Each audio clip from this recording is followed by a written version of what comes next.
안녕하십니까. 정격시사 이승기입니다. 국민의힘과 개혁신당이 통일교 특검법 공동 발의에 전격 합의했죠. 특검의 추천권은 제3자 추천 방식으로 확정했는데 자세한 이야기 신동욱 국민의힘 최고위원과 나눠보겠습니다. 지난주 대법원의 전담재판부 예규 마련으로 민주당이 추진하고 있는 내란 전담 재판부 설치법 처리에도 관심이 모이고 있습니다. 조국 혁신당 대표에게 관련 내용 들어보겠습니다. 이재명 대통령이 공개적으로 언급한 대전 충남 통합론 등 이번 주 주요 정치 현안들은 품격 토론에서 짚어보겠습니다. 정격 시사는 KBS 콩과 유튜브로도 실시간 방송됩니다. 12월 22일 월요일 정격 시사 출발하겠습니다.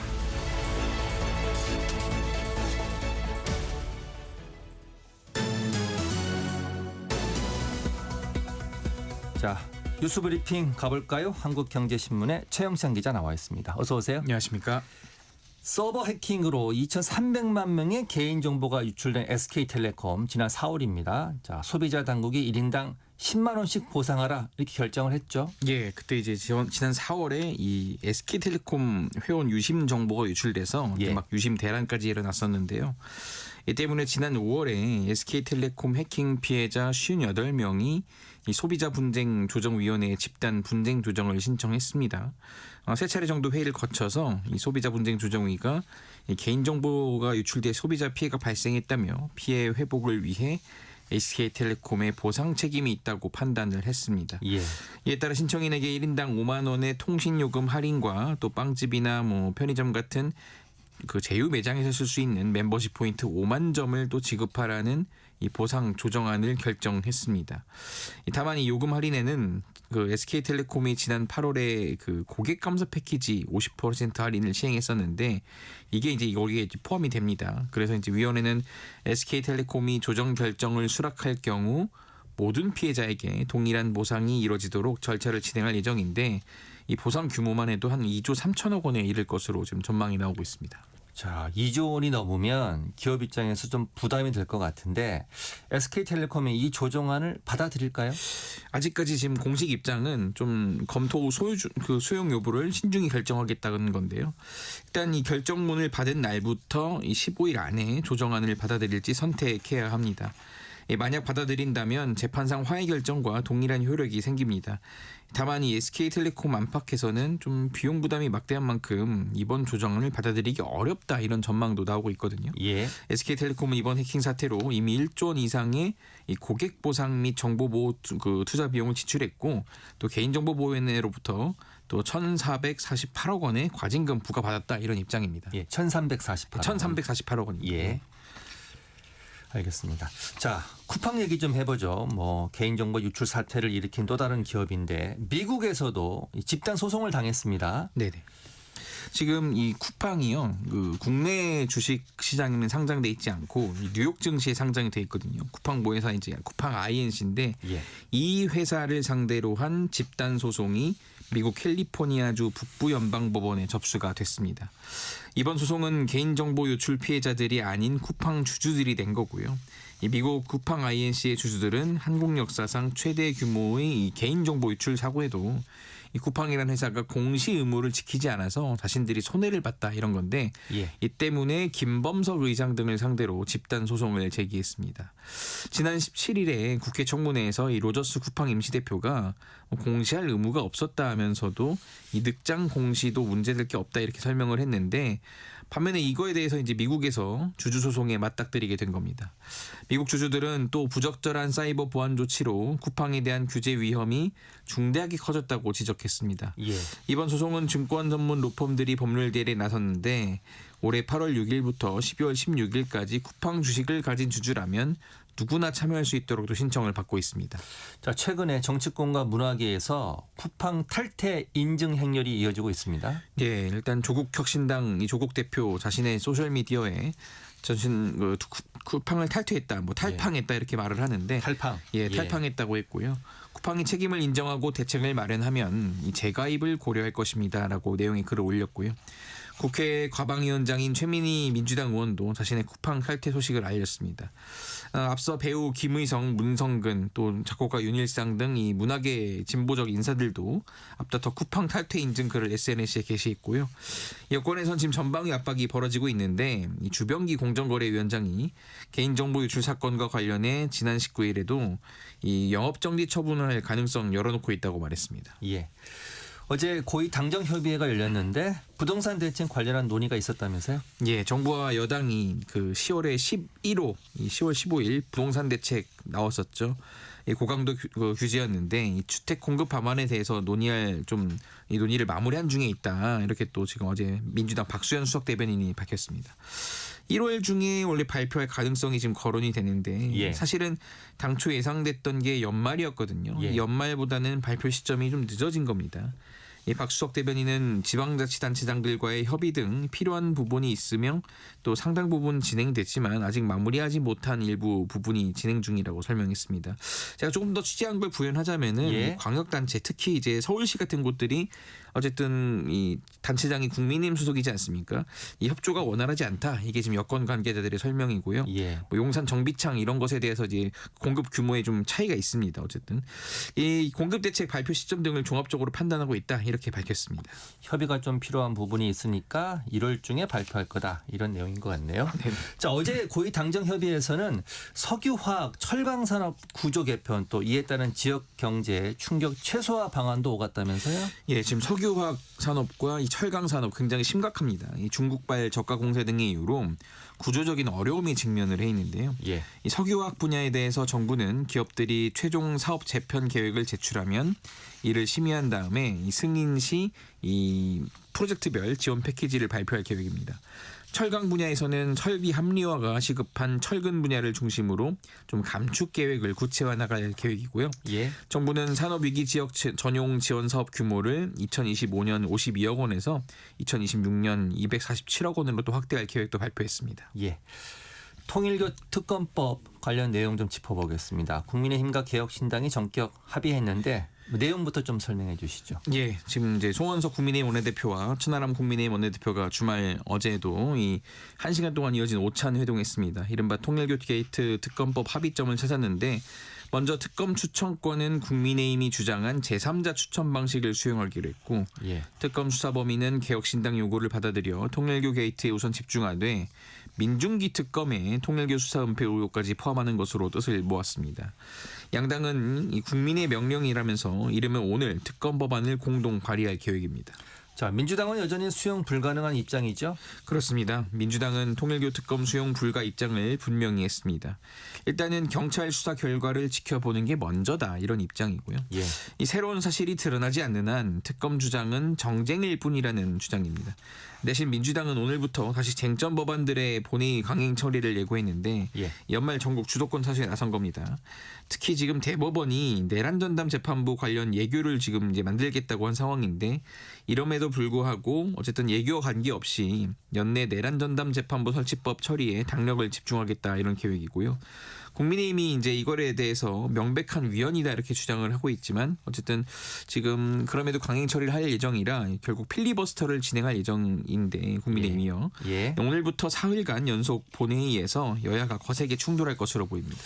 예. 오늘 아침 조간에도 이 내용이 많이 나왔던데 대통령실의 청와대 이전 작업이 마무리 단계에 접어들었습니다. 네.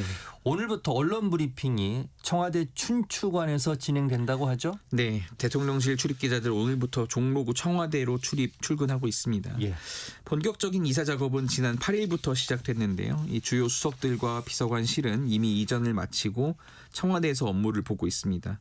시민들에게 개방되면서 훼손된 곳들을 보수하는 작업과 정보통신공사도 지난달 마무리됐고요. 예. 이 대통령실은 오는 28일까지 대부분 기능에 대한 이사 작업을 다 마치겠다 이런 방침입니다. 일단 본관에는 이 대통령 집무실과 부속실 또 여민관에는 비서실 등 주요 참모들의 집무실이 원상복귀됐는데 참모진과의 소통을 강화하기 위해 여민관에 이 대통령 집무실이 추가로 설치됩니다. 예.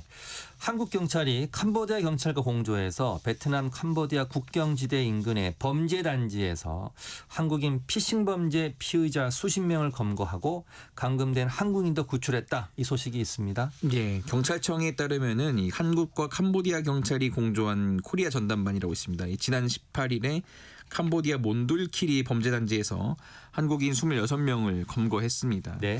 검거 현장에서 이제 한인 20대 남성을 또 한 명 구출했는데 지금 경찰은 지난 2일이죠. 감금된 한 명의 가족으로부터 112 신고를 접수해서 이 한국인 감금 사실을 확인했고요. 예. 이후 코리아 전담반 소속 경찰관 4명을 급파했는데 이 범죄단지 안에서 도주 정황이 포착되자 이 현지 경찰 도움 요청해서 캄보디아 경찰관 40여 명이 곧바로 투입이 됐습니다. 이들이 건물 외곽을 봉쇄하면서 무더기 검거에 성공할 수 있었고요. 이 구출된 한국인은 캄보디아 수도인 푸놈펜으로 옮겨졌고 체포된 한국인들은 곧 국내로 송환될 예정입니다. 이달 들어 코리아 전담반이 범죄 조직으로부터 구출한 한국인은 2명, 검거한 피의자는 모두 92명에 달합니다. 예. 오늘은 여기까지 듣겠습니다. 한국경제신부의 최영찬 기자였습니다. 수고했습니다. 감사합니다. 자, 정책시사 지금 듣고 계신 시각은 7시 16분입니다.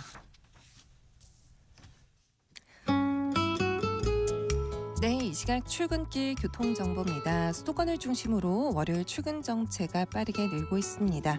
먼저 수도권 제일순환선 일산에서 판교 방향 장수부터 시흥 휴게소 쪽으로는 한 번에 12km 구간 사고의 영향까지 남아 정체가 더 심하고요. 서울 쪽 서해안선 서서울 요금소 2차로에선 고장난 차 처리 중이라 뒤로 여파 크게 봤습니다. 경부선 서울 쪽 금토 분기점부터 서울시내 반포 쪽 진입도 크게 답답하고요. 서울시내로 진입하셔도 공항 쪽 올림픽대로 구리 암사대교 못 간 1차로에서 추돌 사고 수습 중입니다. 정체 천호대교까지도 이어집니다. 더 가서도 잠실대교부터 노량진 수산시장 쪽으로 반대 잠실 방향도 행주대교부터 한강대교 쪽으로 지체 서행하고요. 같은 방향 강변북로는 행주대교부터 동작대교 쪽으로 1시간가량 꽉 막혀 있고 더 가서도 청담대교 부근 3, 4차로에서 사고 처리 중입니다. KBS 교통정보센터에서 공인이었습니다.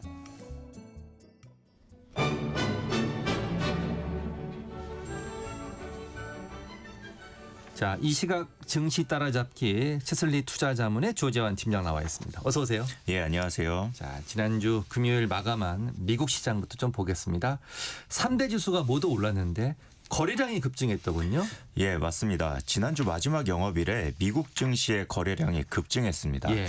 이번 거래량 급증의 원인은 분기마다 한 번 발생하는 트리플 위칭 데이였는데요. 주식 옵션, 지수 옵션, 선물 계약이 동시에 만기되는 날이에요. 이 파생 상품의 포지션 정리가 집중되면서 거래량이 폭발적으로 늘어난 겁니다. 예. 이번에는 그 규모가 사상 최대 수준이었습니다.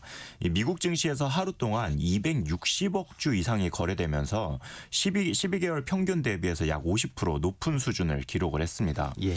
시티그룹은 만기 도래 파생 상품의 금액을 약 7.1조 달러로 추산했습니다. 이런 환경에서는 가격 변동성이 단기적으로 커질 수밖에 없는데요. 이번에는 시장이 큰 변동성 없이 오르면서 마무리된 것 또한 특이점이었습니다. 예. S&P 500은 0.9%, 나스닥은 1.3% 오르며 장을 마쳤습니다. 그리고 필라델피아 반도체 지수는 3% 오르면서 장을 마감했습니다. 기분 좋은 소식이네요. 자, 그런데 이런 파생 상품 만기일 주식 투자자들에게 굉장히 중요한 이벤트입니까? 네, 월가에서는 단호하게 아니다 이렇게 이야기를 하고 있습니다. 파생 상품 만기에 따른 기술적인 현상일 뿐이지 장기 기업 가치와는 무관하기 때문에 소음은 크지만 의미는 없다 이렇게 평가하기도 합니다. 거래량과 변동성이 커지더라도 실물 경제나 기업의 펀더멘탈 변화로 해석하면 안 된다는 이야기입니다. 예. 퀀트적으로 보더라도 파생 상품 만기 이후에 시장이 특정 방향으로 움직였다는 증거는 제한적이기도 합니다. 예. 따라서 장기적으로 주식시장에 참여하는 분들은 하루 혹은 이틀의 급 변동보다는 금리나 기업의 이익 혹은 성장 흐름을 파악하는 것이 더 중요합니다. 예. 지난 한 주 S&P 500 지수하고 나스닥 지수를 쭉 보니까 주 초에는 하락했고 목금에는 상승하면서 반등에 성공했습니다. 이유가 있습니까? 예, 미국 증시가 AI 과열 논란 그리고 연준의 정책 불확실성으로 인해서 조정을 받았는데요. 예. 저가 매수세가 빠르게 유입되면서 반등에 성공한 겁니다. 특히 기술주 중심의 반등이 두드러졌는데요.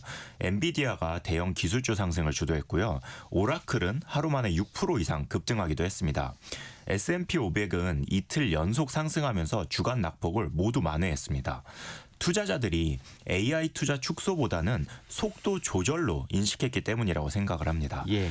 그리고 거시 지표들이 뚜렷한 경기 둔화를 보여주지 않으면서 위험 자산 선호가 유지된 점도 중요합니다. 시장은 불확실성 속에서도 하락 시 매수 전략이 여전히 유효하다는 메시지를 다시 확인했습니다. 예. 자, 미국 시장을 연초하고 지금하고 비교하면 꾸준히 우상향 곡선을 그렸습니다. 올해 얼마나 강했습니까? 네, 2025년 미국 시장을 한마디로 이야기를 하자면 극단적인 안정성이었다. 제일 좋은 말이네요. 제일 네. 좋은 말. 예. 4월의 급격한 변동성을 제외하면 연중 조정폭은 대부분 5% 이내에 그쳤습니다. 그리고 조정이 발생할 때마다 매수세가 빠르게 유입이 되기도 했습니다. 투자자들이 경기 침체 가능성을 낮게 보고 있다는 것을 의미하기도 하고요. 예. AI 스토리, 견조한 실적, 그리고 4월의 포지션 청산 이후에 안정적인 수급이 주가를 지속적으로 끌어올린 것으로 볼 수 있습니다. 예. 다만 연말로 갈수록 AI 기대에 대한 피로감이 일부 반영되면서 상승 속도가 둔화된 면도 있긴 합니다. 예. 자, 이 질문은 꼭 여쭤보고 싶었는데, 자, 미국 시장 얘기입니다. 일단 곧 크리스마스 주간입니다. 산타 랠리 이거 기대해도 됩니까? 예, 퀀트적으로 볼 때 산타랠리가 결코 근거 없는 기대가 아닙니다. 예. 미국 시장의 경우 1928년 이후에 S&P 500이 12월 마지막 2주 동안 75% 확률로 상승을 했고요. 평균 상승률은 1.3%에 달합니다. 올해는 특히 크리스마스 이브에 반장만 거래됨에도 불구하고 투자자들이 이미 선제적으로 포지션을 늘리고 있다는 평가가 나옵니다. 실제로 개인 투자자들은 최근 33주 동안 32주간 예. 미국 주식 콜옵션 순매수를 이어가고 있습니다. 이 위험 자산에 대한 기대 심리가 여전히 강하다는 겁니다. 우리 시장도 제가 잠시 뒤에 여쭤볼 텐데 산타 랠리 기대할 수 있습니까? 한국 시장도 산타랠리 기대하셔도 좋을 것 같습니다. 알겠습니다. 예. 자, 연준의 금리 정책. 자, 미국이 과연 내년 금리를 얼마나 내릴까? 이게 최고 관심사인데 시장의 인식이 좀 변했습니까? 아니면 그대로입니까? 지금 보시면 뉴욕 연은 총재 존 윌리엄스가 최근 고용 그리고 물가 흐름을 감안할 때 추가 금리 인하의 긴급성은 없다 이렇게 이야기를 했습니다. 예. 연준이 연속 인하 국면에서 잠시 멈출 수 있다는 신호로 해석이 되는데요. 예. 그럼에도 시장은 2026년 중 2차례 금리 인하를 여전히 기대하고 있습니다. 그래서 단기 속도 조절 그리고 중기 완화 기대가 공존하는 상태입니다. 예. 이런 환경은 주식시장의 즉각적인 악재라기보다는 변동성을 높이는 요인으로 작용할 가능성이 큽니다. 자, 우리 시장 이야기 좀 해보겠습니다. 지난주 금요일은 코스닥이 오히려 코스피보다 강했습니다. 예, 맞습니다. 지속적으로 정부에서 코스닥 시장을 건강하게 만들기 위한 노력을 보이고 있는데요. 예. 장중에 국무회의에서 관련 발언들이 나오면서 코스닥은 1.55% 오른 915포인트를 코스피는 0.65% 오른 4020포인트를 기록하면서 장을 마쳤습니다. 예. 자, 개인정보 유출 관련해서 지금 요즘 민감한 상황인데 이런 얘기가 있습니다. 카카오가 2026년 내년부터 개인정보 수집을 더 많이 하는 형태로 약관을 바꿨다. 그러니까 사실상 강제 수집 논란이 일고 있어요.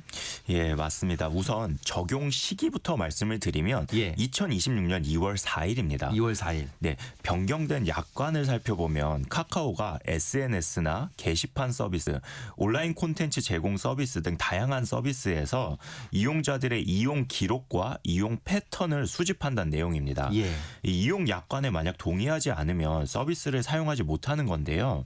현재 진행 상황을 보면 내년 2월 4일 시행일로부터 7일 후까지 거부 의사를 표시하지 않으면 동의한 것으로 보고 변경된 약관에 동의하지 않으면 이용 계약을 해지할 수 있다고 합니다. 예.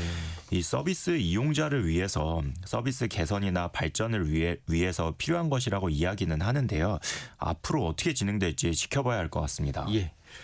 자, 네이버와 두나무가 상장 일정에 대한 협의를 마쳤다는 소식이 전해졌습니다. 예, 결론부터 이야기하자면 5년 이내에 상장을 완료하는 것으로 합의했다고 합니다. 다만 상장 시장이 코스피가 될 것인지 나스닥이 될 것인지 아직 결정되지 않았습니다. 예. 규제 환경 등을 고려해 결정될 것으로 보이는데요. 아무래도 스테이블 코인 생태계를 확장해야 하니까 관련된 법안들이 중요한 고려 대상이 될 것으로 보입니다.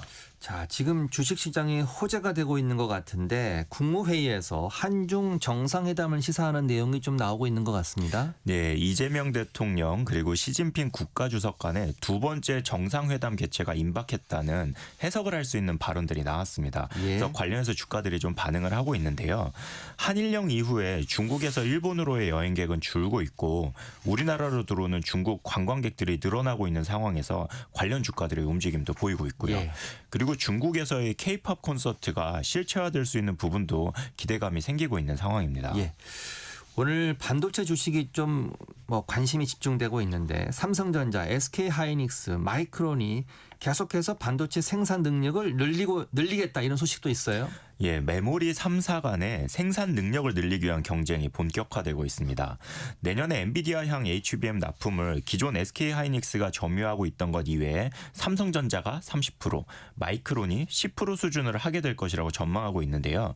일단 마이크론부터 살펴보면 생산 능력을 늘리기 위한 설비 투자 규모를 기존 180억 달러에서 200억 달러로 상향 조정한다고 밝혔습니다. 예. 그 이유는 기존 전망보다 HBM 시장 규모가 2년 정도 더 빠르게 성장할 것으로 보면서 추가 투자를 결정한 겁니다. 예. 현재 점유율 2위가 예상되는 삼성전자도 평택 4공장과 5공장의 준공 시점을 기존 계획보다 1년 앞당긴 27년 5월로 조정했고요.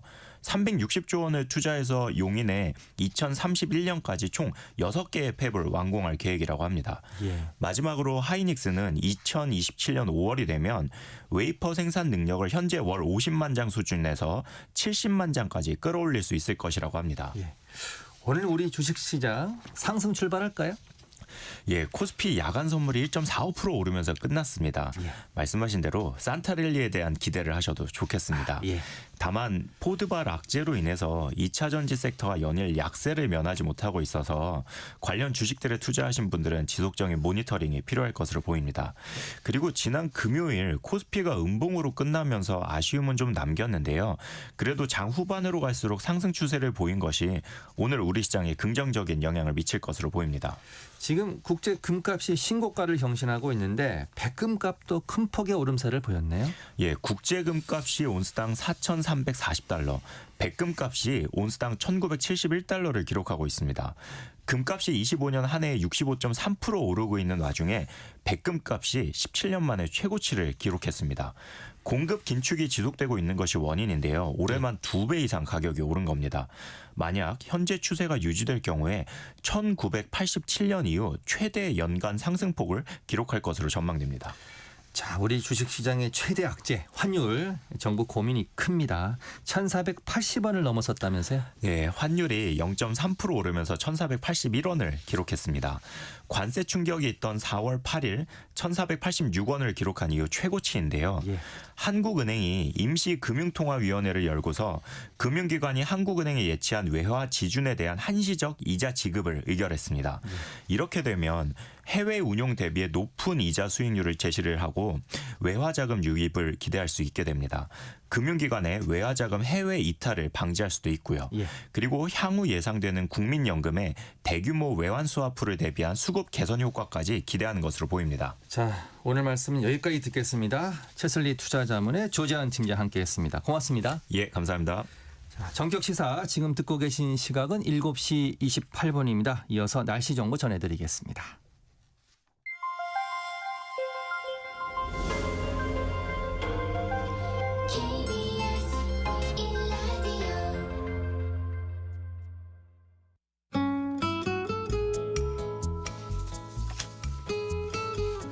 자, 스튜디오에 반가운 손님 이소라 기상캐스터 나와 계십니다. 어서 오세요. 네, 안녕하세요. 오늘 아침 엄청 춥던데 네. 오늘이 동지네요? 네, 그렇습니다. 오늘 절기상 동지로 밤이 가장 길고 낮이 가장 짧은 날입니다.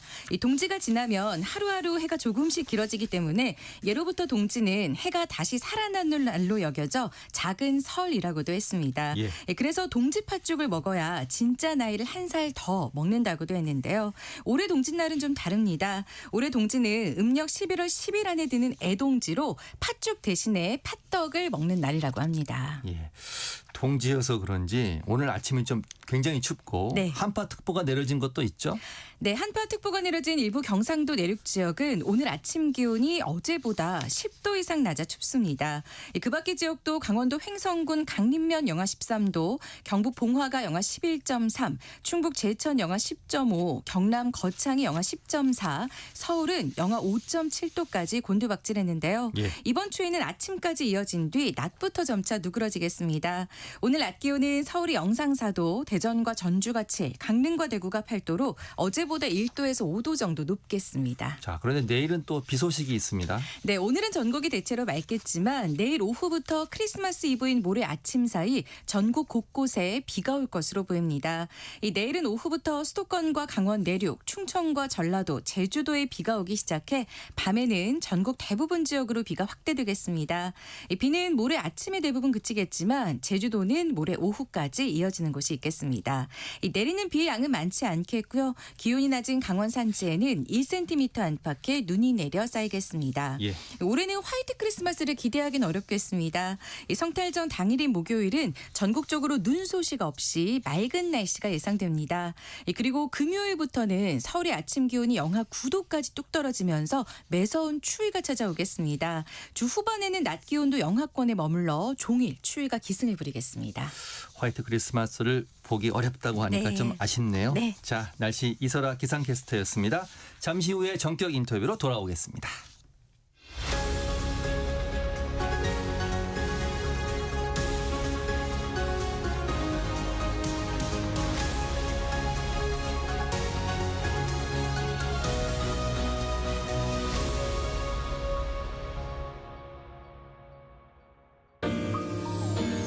대한민국 중심 채널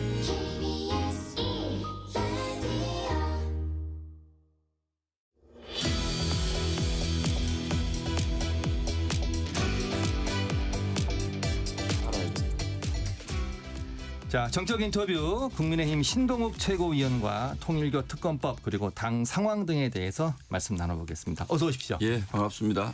자, 특검법 공동 발의 이거부터 좀 여쭤보겠습니다. 예. 우선 합의한 내용에는 개인적으로 동의하십니까? 뭐 그 정도면 뭐 예. 할 만한 것 같아요. 예. 괜찮다. 예, 예, 서로 하나 주고 하나 받고 그랬던 것 같은데. 예, 뭐 그런데 큰 틀에서 보면 예. 물론 뭐 협상의 과정이었라는 게 있었겠지만 예. 그래도 어쨌든 오랜만에 야당다운 예. 협상이 있었고 그렇게 해서 이제 이재명 정부 그동안 굉장히 독주하는데 사실은 저희가 굉장히 외로웠거든요. 예. 근데 이제 개혁신당이 조금씩 합세를 해주면 예. 의석수가 많지는 않지만 민주당의 부담이 좀 커지지 않을까요? 이제 그런 예. 측면에서는 어쨌든 이 통일교 특검이라는 것은 안 할 수가 없는 것이다. 국민분들도 이거는 그냥 가기가 어렵고 또 뭐 질문 있으실지 모르지만 넉 달 동안 어쨌든 특검에서 진술 받아놓고 뭉갠 건데 예. 이걸 지금부터라도 그럼 경찰이 잘하면 되지 않느냐라는 건 믿기 어렵죠. 예. 그래서 개혁신당도 아마 그런 점에서 적극적으로 나온 것 같아요. 예. 방금 말씀하셨지만 의석수가 작아서 외로웠는데 예. 이제 개혁신당의 원군이 왔습니다. 예, 예. 자, 이번 공조는 정치적으로는 어떤 의미라고 상당히 보십니까? 의미가 있죠. 예. 저희가 모르겠습니다. 제가 21대 국회 들어와서 개혁신당 제가 늘 농담처럼 이준석 대표에게 하는 얘기가 있는데 국회 가면 이제 상임위원장, 이제 본회의장에 의석이 쭉 배치가 있잖아요. 그럼 예. 이제 의장석을 중심으로 제일 왼쪽에 국민의힘 의석들이 있고 예. 그 다음에 민주당이 있고 그 다음에 이제 소수당들이 예. 조국혁신당, 개혁신당 그러니까 개혁신당이 말하자면 그 민주당과 조국혁신당이 포위되어 있는 형국이거든요. 예. 그러다 보니까 야당답지 못하다 제가 보기에는 예. 야당이 됐으니까 이쪽으로 자리를 옮기는 게 어떠냐라는 농담을 자주 하는데 사실상 거의 뭐 야당 뭐 조국혁신당에게 저희가 그걸 기대하는 것은 아니지만 예.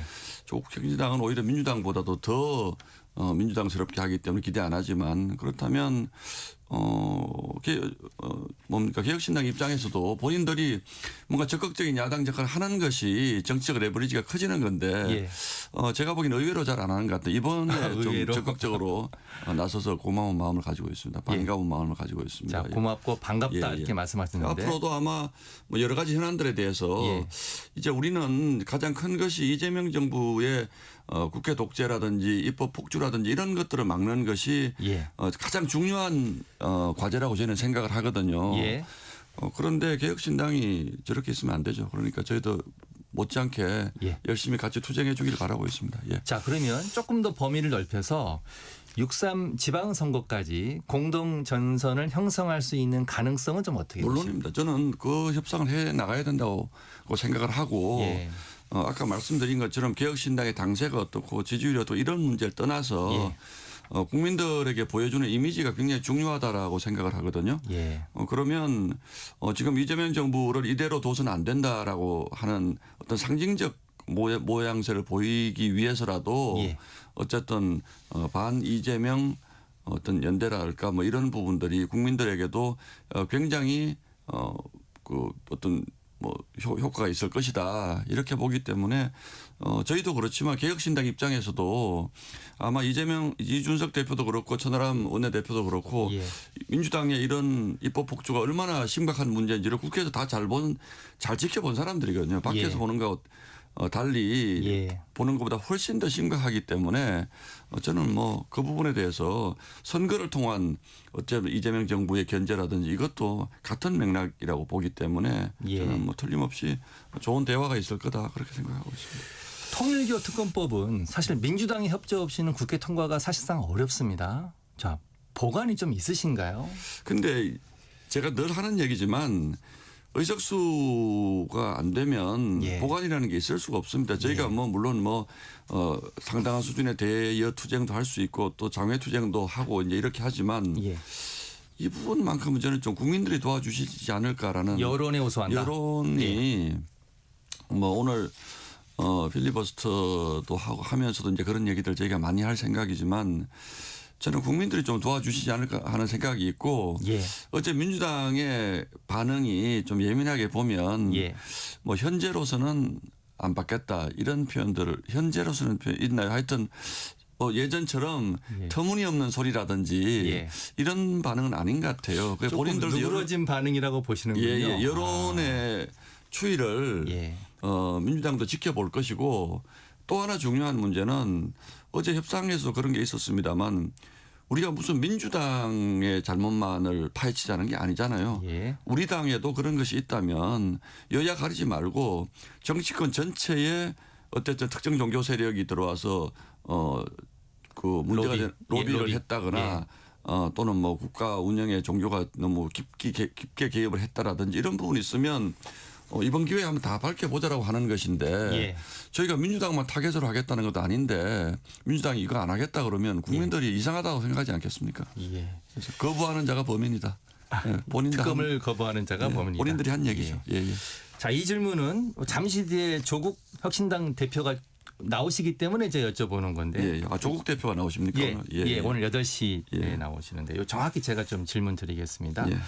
통일교 접촉 의혹이 불거진 나경원 의원에게 페이스북을 통해서 진실을 밝히라라고 얘기를 했습니다. 자, 근데 특검팀의 내용을 보면 윤영호 전 통일교 본부장의 진술을 바탕으로 나 의원이 천정궁을 방문했지만 금품 수수 사실은 알지 못한다 이렇게 보고를 했거든요. 자, 지금 여권이 나 의원을 공격하는 분위기인데 우리 신 의원님은 언론사 앵커 출신이니까 지금 이 상황에서 가장 중요한 팩트 체크는 뭐라고 보십니까? 그건 모르죠. 예. 그런데 제가 나경원 의원하고 뭐 아주 가까운 위치에서 늘 법사위도 하고 해서 보는데 예. 굉장히 터무니없는 정치 공세라는 느낌이 드는 게 예. 이제 그 전으로 좀 돌아가 보자고요. 예. 조국 대표가 야당인데 예. 아무리 뭐 민주당이 우군이라고 하더라도 예. 여기서 전재수라든지 민주당에 줄줄이 나오고 있는 이런 문제에 대해서 언급하지 않고 예. 나경원 의원을 공격하는 거는 좀 뜻하지 못한 것 같아요. 예. 그래서 조국 대표도 그래도 올바른 정세 판단을 해야지. 지금 이 국면에서 예를 들어서 보자고요. 8월 달에 9월 달에 권성동 의원을 구속을 시켰잖아요. 예. 그런데 나경원 의원에게 문제가 있다면 그때 나경원 의원을 조사는 하지 않더라도 뭐 소위 천정궁 방문 사실이라든지 이런 부분들을 저는 그냥 뒀을까. 예. 왜냐하면 그 이후에 그 나경원 의원과 추미애 의원하고의 문제도 그렇고 법사위에서 나경원 의원은 굉장히 열심히 싸우고 해서 굉장히 화제가 많이 됐거든요. 예. 과연 저는 그냥 뒀을까라는 생각이 듭니다. 예. 근데 지금 와서 여당 의원들 이름이 여러 명이 나오니까 거기에 나경원 의원을 슬쩍 끼워 넣어서 그렇게 발표를 했는데 어디까지가 사실이고 어디까지가 진실인지 모르겠는데 본인들이 금품수수 사실은 없다 그랬으니까 그건 없는 걸로 보는 거고요. 예. 그리고 천정궁을 방문했다는 것은 어떻게 보면 약간 그 망신주기식 비슷한 거 아닙니까, 그죠? 예, 예. 이제 그런 건데 그 정도야 뭐 특검을 하면 그래서 저희 당 의원들도 문제가 있다면 특검하자는 거예요. 예. 특검하자는 건데 지금 조국 대표가 나와서 뜬금없이 나경원 의원 문제를 거론하는 것은 예. 뭐 굉장히 개인적인 얘기 같기도 하고 예. 이 중요한 국면에서 특검을 하자 말자고 하는 측면에서 그럼 이걸 가지고 다 우리가 밝혀보자라든지 적어도 12석을 가진 당대표라면 예. 또는 뭐 여야 가리지 말고 이 문제는 우리가 이번에 뿌리를 뽑자라든지 예. 이렇게 해야지 갑자기 나경원 의원 얘기를 하는 거는 제가 보기에는 격에도 맞지 않고 수준에도 맞지 않습니다. 예, 민주당 의원도 거론이 되고 있는데 나경원 의원만 꼭 집어서 얘기하는 거는 정치 공세다 이렇게 지금 보시는 거잖아요. 정치 공세다 아니다의 여부를 떠나서 네. 조국 대표의 격에 맞지 않는 얘기인 거죠. 예, 알겠습니다. 그럼 제가 그건 잠시 뒤에 여쭤보세요. 조국 한번. 대표님한테 좀 왜 여쭤보죠. 하필이면 이런 여러 분이 거론되는데 예. 나경원 의원은 지금 뭐 그냥 끼워 넣기로 그냥 같이 물타기 하는 것처럼 보이는 예. 게 분명한데 굳이 나경원을 집어넣는 건 무슨 뜻일까? 저는 알겠습니다. 국민의힘 당 상황 좀 여쭤보고 민주당 좀 얘기 나눠보도록 하겠습니다. 지금 최고위원이시니까 요즘 회의 분위기는 좀 어떻습니까? 좋습니다. 아 좋습니까? 예, 예. 자 장동혁 대표가 지난 금요일에 충북 도당 당원 교육에서 당의 변화를 언급을 했습니다. 자 어떤 메시지, 어떤 변화가 좀 변화라는 이제 표현을 뭐 본인이 이제 썼는데 처음부터 장동혁 대표가 늘 해왔던 얘기는 전당대회 끝나고 저희 당이 굉장히 어려운 시기에 당 대표가 됐기 때문에 예. 저희 지지층 안에 갈려 있는 여러 가지 생각들이 있고 저도 전당대회 같이 참여를 해서 이제 전국을 돌면서 이제 유세를 했기 때문에 잘 압니다만 사실은 이재명 정부에 대한 얘기보다 우리 당 내부 얘기가 훨씬 많았어요. 예. 전당대회 과정에서 이제 소위 얘기하는 우리 좀 싸우지 말자. 두 번째 내부 총질 같은 거 좀 하지 말자. 우리가 뭉쳐서 이재명 정부와 제대로 잘 싸워달라. 이 요구가 거의 대부분이었어요. 예. 우리는 물론 이재명 정부가 잘못하고 있는 것을 비판하면서 나를 뽑아달라고 외쳤지만 현장에 가보면 우리 당의 내부 문제에 대한 우리 당원들의 요구라는 게 어마어마하게 거셌기 때문에 장동혁 대표도 그 부분을 좀 먼저 당 내부 문제를 좀 정리하고 가자. 또 당원들과 약속한 부분 있지 않습니까? 예. 그래서 이제 그 부분에 대한 타임 스케줄을 되게 올 연말 정도로 봤던 것이고 그래서 1월 달부터는 좀 이제 그런 부분에 어느 정도 정리가 됐다고 보고 태세 전환을 해야 되겠다고 생각을 했는데 예. 그 시점이 제가 보기에는 한 열흘 정도 좀 빨라진 것 같아요. 그래서 지금부터 우리가 이제는 좀 당의 내부 문제보다는 좀 대국민 메시지 우리도 국민을 향해서 좀 더 다가가야 된다. 예. 소위 언론에서 얘기하는 뭐 중도층 외연 확장. 외연 확장, 중도층 공략이라는 이런 부분에 대한 메시지를 좀 집중적으로 내기 시작한 것으로 보고 예. 아마 이런 부분들은 뭐 계속되지 않을까 이런 생각을 하고 있습니다. 혹시 내부적으로 그 당명 교체에 대한 얘기가 좀 논의가 있었습니까? 구체적인 논의는 아니고요. 예. 당명 교체까지도 우리가 필요하지 않느냐라는 얘기가 나오는 것은 사실은 한참 됐습니다. 그런데 이제 그 얘기가 나오면 예. 또 그게 내부적인 논란으로 비화할 수가 있기 때문에 그동안 안 꺼냈던 것이죠. 그런데 이제 어느 정도 내부 정리가 됐다라고 보면 그 얘기까지 포함한 당의 전면적인 뭐 혁신이라든지 또는 외연 확장이라든지 이런 차원에서 당명 개정 문제도 한번 생각해 볼 때가 됐다라는 뭐 그런 취지로 보시면 될 것 같습니다. 긍정적으로 할지 안 검토하는 할지. 분위기인가요? 아니면 그냥 언급 제안 아이디어 차원 정도의 일단은 수준인가요? 아이디어 차원으로 보시고 예. 보시는 것이 맞지 않을까요? 예, 예. 말을 아끼시는 당의- 것 같은데. 아니요, 이제 이런 모든 결정을 있어서 예. 저는 지금까지 정치인들이 또는 정당에서 책임지지 못하는 얘기를 너무 남발하는 것 같아요. 그래서 이 부분도 아이디어 차원의 얘기가 나왔기 때문에 당 내부에서 또 당원들의 이 문제에 대한 흐름이라는 게 있지 않겠습니까? 그런 부분들이 지도부가 무슨 결정을 하면 다 한다 이런 것보다는 예. 이런 중요한 문제는 사실은 저는 당원들의 뜻이 가장 중요하다고 생각을 하거든요. 예. 그래서 당원들의 뜻도 좀 물어봐야 되고 이게 좀 더 본격적으로 수면 위로 올라오면 또 당원들의 의견의 흐름이라는 것도 있을 거니까 그때 좀 더 구체적으로 말씀을 드리겠습니다. 알겠습니다. 특보단을 구성한다는 보도가 있습니다. 저도 보도만 봤습니다. 아. 예. 이제 뭐 특보단이라고 하는 것이 이제 지방선거가 다가오니까 여러 가지 이제 뭐 정부적 판단도 필요하고 또 여러 직역에 대한 어떤 조언도 필요하고 예. 지금은 오히려 당 지도부를 중심으로 아까 말씀드리기지만 다 일종의 지지층 결집에 굉장히 이제 집중해 왔다면 특보단 구성하는 것도 역시 여러 의견을 균형감 있게 듣겠다는 거거든요. 이제 지난주까지 장동익 대표가 당내 국회의원들의 의견을 많이 들었습니다. 뭐 제가 보기엔 한 50명 가까이를 따로 만나신 것 같은데 예. 그 얘기를 듣고 본인이 어떤 방향으로 가야 되겠다라는 그 방향 전환에 방향성을 이제 조금 이번 주말에 보여준 것이고 특보단이라든지 이런 부분들을 구성하면 전체적인 외연 확장을 위한 작업으로 들어간다 그렇게 보시면 될 것 예. 같습니다. 자, 지방선거 경선율 좀 여쭤보겠습니다. 자, 나경원 의원께서 원래 지금 현재 50대 50이잖아요. 예. 자, 당심 50, 민심 50. 이걸 지금 당심 70%로 올리는 안에 대해서 다시 한번 또 재차 최고위원이 결단을 강조를 했는데 지금 당 지도부에서는 지금 논의가 좀 되고 있습니까? 아니면 개인적인 의견은 좀 어떠신지요? 저는 최고위 결단이라는 건 아직 없고요. 분명한 사실은. 예. 개인적으로는 이제 이 두 가지가 충돌을 하는 겁니다. 이 소위 당원 주권주의라는 부분하고 또는 민심을 어떻게 반영할 것이라는 부분이 두 부분이 충돌하는데 우리가 지금까지 50대 50을 70대 30으로 바꿀 때는 예.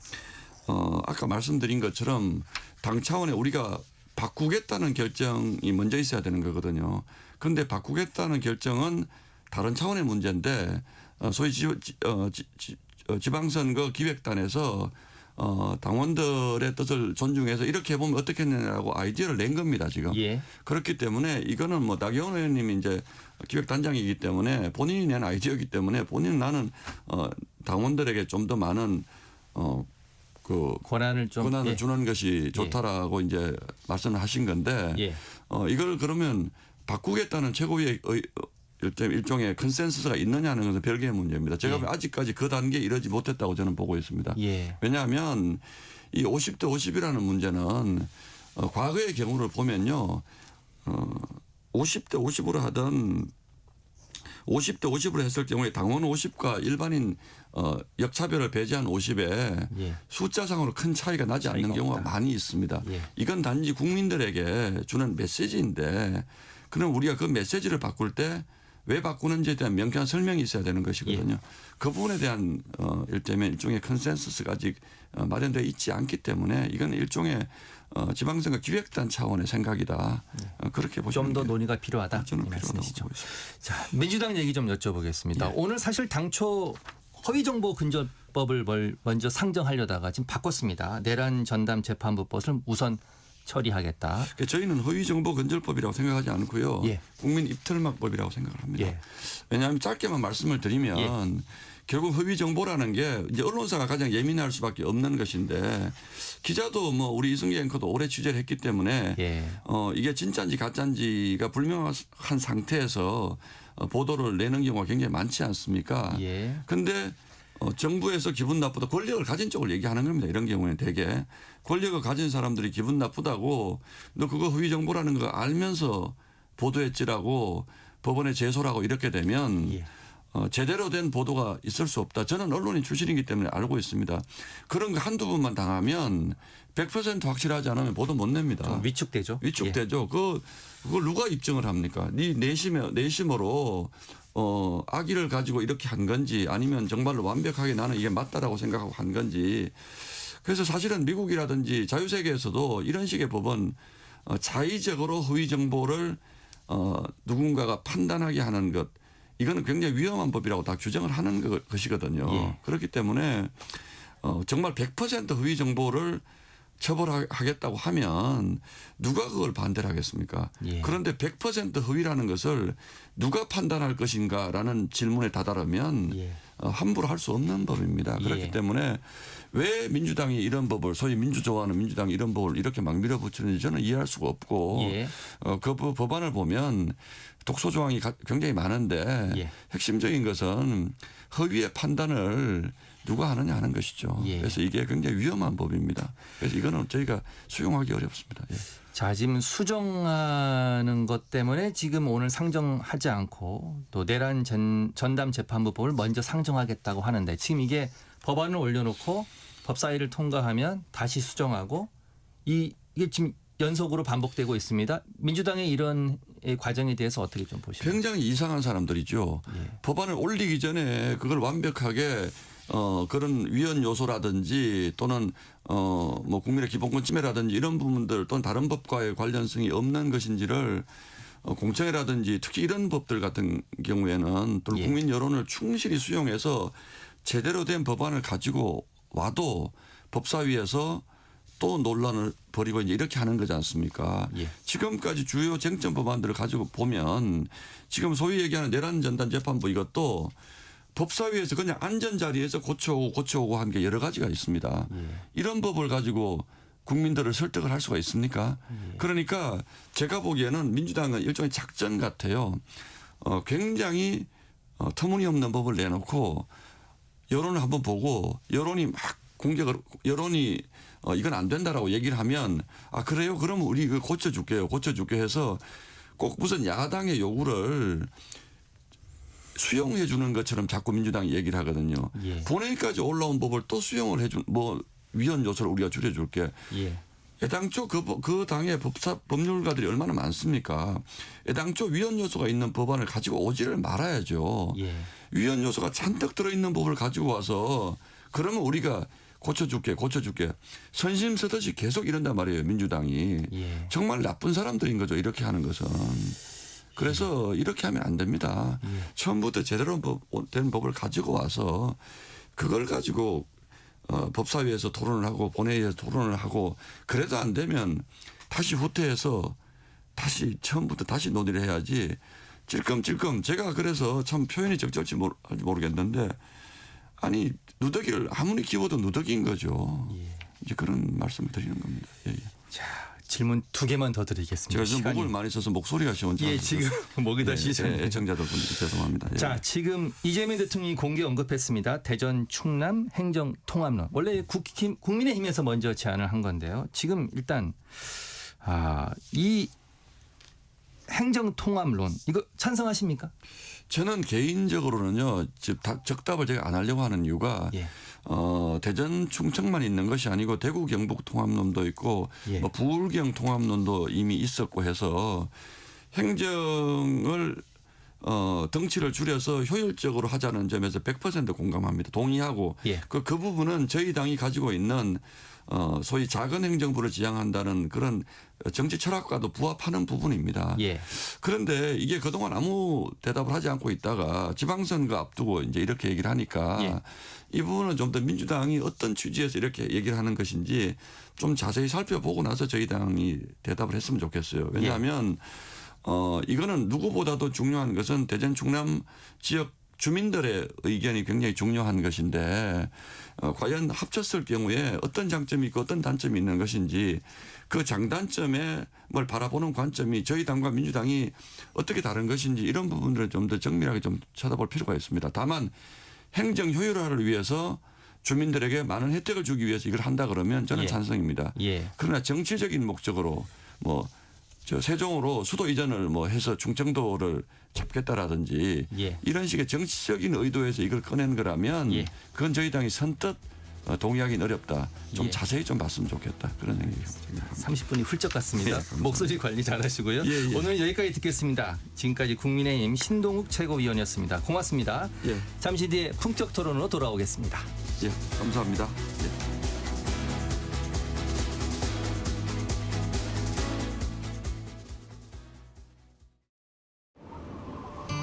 추운 겨울입니다. 난방비 걱정으로 보일러 켜기가 부담스러우시죠? 사회적 배려 대상자에 대한 도시가스 요금 경감제도와 함께 따뜻한 겨울나기 어떠세요?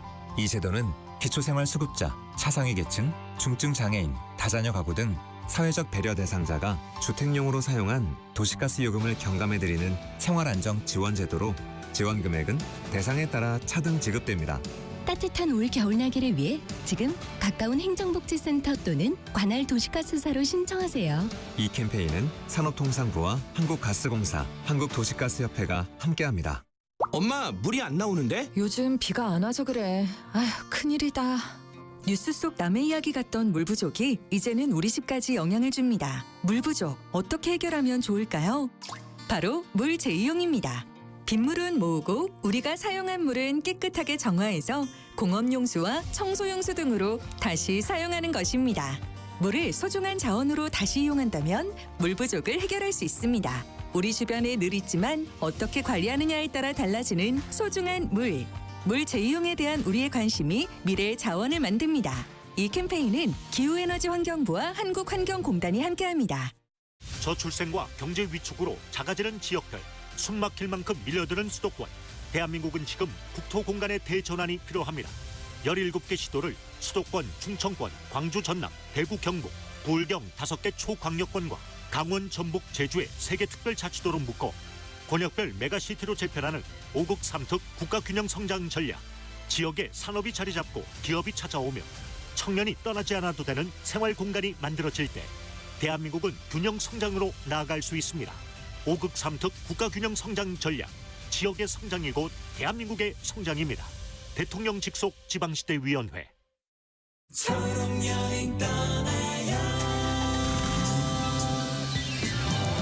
안녕하세요, 폴킴입니다. 오늘은 지유님의 사연을 소개해 볼게요.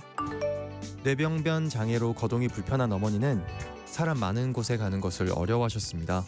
그래도 올해 크리스마스엔 어머니와 예쁜 추억 만들고 싶어서 고심 끝에 낮은 문턱, 넓은 통로, 깨끗한 장애인 화장실이 있는 완벽한 식당을 찾았어요. 오랜만에 밖에서 밥을 먹으며 활짝 웃는 어머니. 어머니의 웃음이 우리 가족에겐 크리스마스의 기적이었습니다. 우리 함께 떠나봐요. 어디라도 좋아, 좋아. 자, 출발해요. KBS 연중 캠페인 초록여행 떠나요는 장애인의 자유로운 여행을 응원하는 기아와 그린라이트가 함께합니다. 고된 하루의 웃음, 안방 일렬의 감동, 가장 필요할 때 여러분 곁에. 이 모두가 시청자 여러분 덕분에 가능했습니다. 방송법 개정에 따라 2025년 11월부터 수신료는 전기요금과 함께 고지됩니다. 수신료 내역은 전기요금 고지서에서 확인하실 수 있습니다. 수신료 문의는 KBS 수신료 콜센터 1588-1801로 연락 주시기 바랍니다. KBS는 언제나 여러분의 소중한 일상과 함께합니다. 수신료의 가치를 실현합니다. 여러분의 KBS.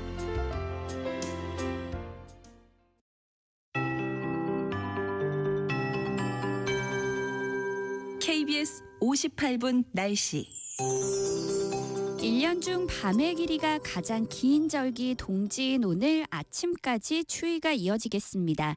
현재 기온이 서울 영하 5.8도, 대구 영하 5.5도, 광주 영하 2.8도 등으로 전국 대부분 지역이 영하권이고요.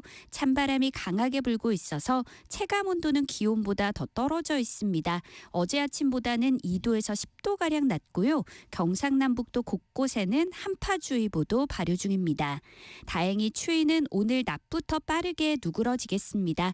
예상 낮 최고 기온이 서울 4도, 대전 7도, 강릉과 대구 8도, 광주 9도, 부산 제주 12도 등으로 어제보다 1도에서 4도 정도 높아 평년 기온을 회복하겠습니다.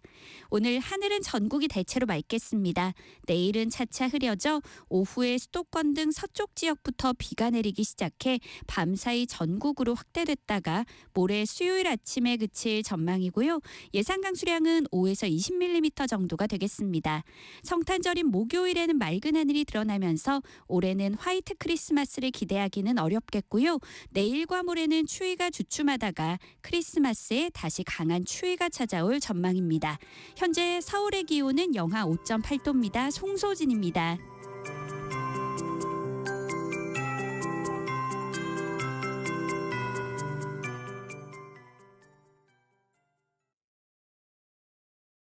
정성을 다하는 국민의 방송 KBS가 8시를 알려드립니다.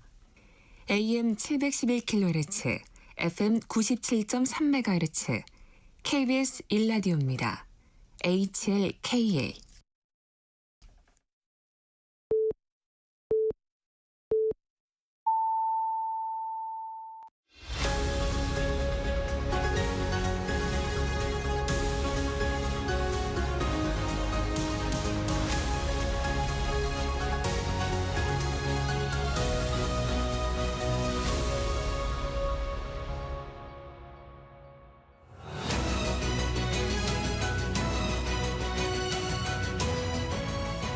자, 매주 월요일 정치 현안을 품격 있게 토론하는 품격 토론 시작하겠습니다. 오늘도 홍익표 전 민주당 원내대표 그리고 김성태 전 국민의힘 원내대표 자리 함께했습니다. 어서 오십시오.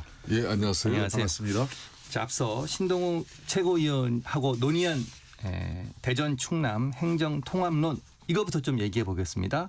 어제 고위 당정협의회가 있었고요. 예. 좀 로드맵이 조금 구체적으로 나왔습니다. 연내에 관련법을 발의하고 내년 2월 국회 통과를 목표로 한다. 예. 여당의 속도전에 대해서 지금 우리 김 의원님 어떻게 보고 계십니까? 그러니까 이재명 대통령은 상당히 뭐라 그럴까요? 좋은 말로는 순발력이고 예. 또 상대당의 그러니까 핵심 이슈 아젠다를 갖다 이렇게 싹 뺏어오는 그런 측면에서 탁월함이 있는 거예요. 예. 지난번 한미 정상회담에서 핵 추진 잠수함을 깜짝 발표했을 때 예. 이거 사실상 30년이 넘게 보수 진영에서 중점적으로 가져온 그런 핵심 이슈 아젠다거든요. 예. 그걸 이제 이재명 대통령이 한미 정상회담을 통해서 구체화시켜 버렸단 말입니다. 예. 그러는 순간 핵 추진 잠수함은 그냥 보수 진영에서 줄기차게 저걸 노력한 거지. 이게 사라지는 거예요. 예. 그렇듯이 이번에 이 대전 충남 그 행정통합론 같은 경우도 이게 사실상 김태훈 충남지사와 이장우 대전시장이 꽤 전부터 이거 통합하자. 예. 그래서 상당히 그 의기투합해가지고 이거 발표도 하고 올해 10월에 입법도 지금 올려놨습니다. 10월달에 예. 성일종 의원이 중심으로 한 40여 명이 입법 발의에 또 참여도 하고 예. 이래가지고 진행해온 건데 이걸 이재명 대통령이 이번에 부처 업무 보고 특히 행안부 업무 보고시에서 이것도 깜짝 이런 내용을 그냥 대통령의 의지를 또 피력을 해버렸단 말입니다. 예. 뭐 그때 이전까지만 하더라도 사실상 집권당 민주당 입장에서는 절대 입법 권력이 있기 때문에 예. 국민의힘 주장은 정치적인 그런 주장으로만 그냥 그걸 하고 묵살시켜 버렸어요. 예. 그런데 이걸 대통령 딱 그런 입장 나오고 난 뒤에 이 행정통합론을 더 적극적으로 가져가거든요. 저는 그런 측면에서 이제 몇 가지 향후 이제 쟁점과 과제가 남아 있죠. 예. 이 대통령의 강력한 그런 추진 의지에도 불구하고 해결을 해야 될 부분이 그러면은 이건 정치적으로 양당이 맞아야 되는 거예요. 그러니까 충남지사는 충남도의회가 있고 대전시 같은 경우는 대전시의회에서 이게 양쪽에서 다 이게 조례상으로도 이걸 다 절차상 승인이 이루어져야 돼요. 예. 그래야 북개정하고 이런 것들이 다 맞아 떨어져 가지고 결론은 내년 6.3 지방선거에서 통합 단체장이 나오는 건데 자 그런 측면에서 앞으로 주민 공론화 과정이라든지 또 지방선거 구도 변화에서 이걸 정치적 어떤 그런 손익계산 공학적인 접근을 하면 쉽지 않은 부분입니다. 예. 홍익표 원내대표님, 지금 민주당이 속도전 내고 있습니다. 구체적으로 안도 마련하고 있고요. 현실적으로 실현 가능성을 지금 높다고 좀 보시나요? 어떻습니까? 저는 될 것 같아요. 예. 예. 뭐 지금 어쨌든 이재명 대통령이 최근에 하겠다고 해서 안 된 게 없잖아요. 예. 그리고 이거는 그 국민의힘이 반대할 명분도 없고요. 예. 왜냐하면 앞서 말씀하신 대로 그 김태흠 충남지사와 이장호 대전시장이 의기투합을 했고 예. 충청권 의원들이 거의 함께 그 저 국민의힘 의원들 충청권 의원 포함해서 40여 명 이상이 그 공동 발의한 내용이지 않습니까? 예. 그 민주당 안이 나오겠죠. 그 예. 민주당 안과 기존의 국민의힘 안이 병합 심리해서 법안 통과되고 이번에 그 6월달 지방선거에서부터 통합된 그 새로운 행정 체계로 간다. 뭐 가능할 수 있을 것 같아요. 아까 민주당이 그동안 뭐 그 반대했다는데 반대한 건 아니고 민주당도 이걸 주장을 했죠. 5국 3특은 민주당 안이 있지 않습니까? 예. 그래서 그 안에 보면 충청권 그게 있어요. 근데 일단은 충청권 전체가 안 되면 일단 대전 충남 지역이라도 합쳐서 일단 그 출발을 하자에 대해서 민주당이 반대할 이유가 없죠. 그다음에 우리는 그동안 부울경 또 대구 경북 지역 또 호남권 그래서 5국 3특 해가지고 그 이 메가시티 또는 메가 지역권 구성으로 이미 그 민주당의 당론이 있지 않습니까? 예. 그 측면에서 저는 이번 기회에 잘 그 논란이 그 이제 논의가 본격화됐기 때문에 빠른 시일 내에 속도전을 내서 입법은 뭐 그 마음만 먹으면 2월 안으로 마무리할 수 있을 것 같고요. 예. 그 마무리하고 바로 그 이번 지방선거에서 통합된 그 새로운 그 단체장으로 선출하면 가능하다 생각을 합니다. 그러니까 이제 갑자기 또 국민의힘이 하려고 하다가 민주당이 속도를 내니까 안 하려고 하면 이게 이제 이상한 정치적 꼼수를 쓰면 안 되죠. 자, 하나만 더 여쭤볼게요. 자, 그런데 통합단체장에 예. 강훈식 비서실장 이름이 거론되고 있습니다. 그건 어떻게 보십니까? 그건 아직은 뭐 호사가들의 일종의 말이지 예. 강훈식 실장이 나가겠다는 얘기를 한 것도 아니고 그다음에 아직 통합도 이루어지지 않은 단체장에 벌써 단체장 이름이 거론되는 것은 그건 적절치 않고요. 왜냐하면 그게 지금 제가 보기에는 일부 그 국민의힘 쪽에서 더 이 정치적 의도가 있다고 민주당을 몰아붙이기 위해서 그런 얘기가 더 횡행하는 것 같은데요. 아직까지는 통합도 안 되는데 무슨 단체 후보가 거론됩니까? 당도 다 경선도 해야 되고요. 알겠습니다. 자, 그러면 좀 화제를 돌려서 지금 사실 오늘 국회 임시회의가 열리지 않습니까? 원래 민주당이 당초에는 오늘 허위정보근절법이라고 불리는 정보통신망법 개정안을 올리려고 했다가 이게 지금 법사위를 거치면서 독소 조항이 오히려 추가됐다는 비판이 있었습니다. 그래서 사실은 이거는 다음으로 미루고 내일로 오늘은 내란 전담 재판부 설치법을 먼저 올리겠다. 지금 이렇게 했거든요.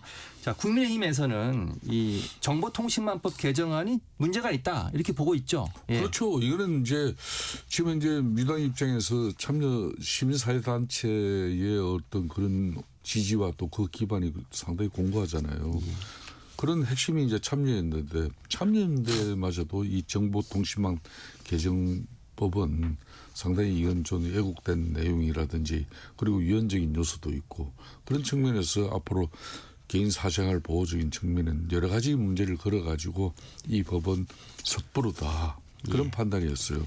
그렇기 때문에 지금 민주당 입장에서는 자체적으로 지난 주말 과정에서도 많은 그 의원들이 여론을 수렴한 걸로 알고 있어요. 그래서 이제 김병기 원내대표가 이 법 처리 시한을 갖다가 좀 조정하고 그 대신 뭐 그보다 더 확실하게 내란 전담 재판부 이걸 갖다가 이제 빠르게 승부를 보겠다. 예. 오늘 국회에 상정한다고 그런 합니다. 뭐 의지의 표현이죠. 예. 이건 좀 여쭤보겠습니다. 자, 정보통신망법 개정안 지금 법사위를 통과하면서 독소 조항이 추가됐고 지도부도 알고 있는 것 같아요. 수정안 또 내겠다고 했어요. 예. 지금 법 자체가 문제가 있다고 보십니까? 아마 일부 법사위 논의 과정에서 조금 이 추가되면서 사실 이제 저는 이런 방식으로 가면 안 된다고 생각을 해요. 예. 그러니까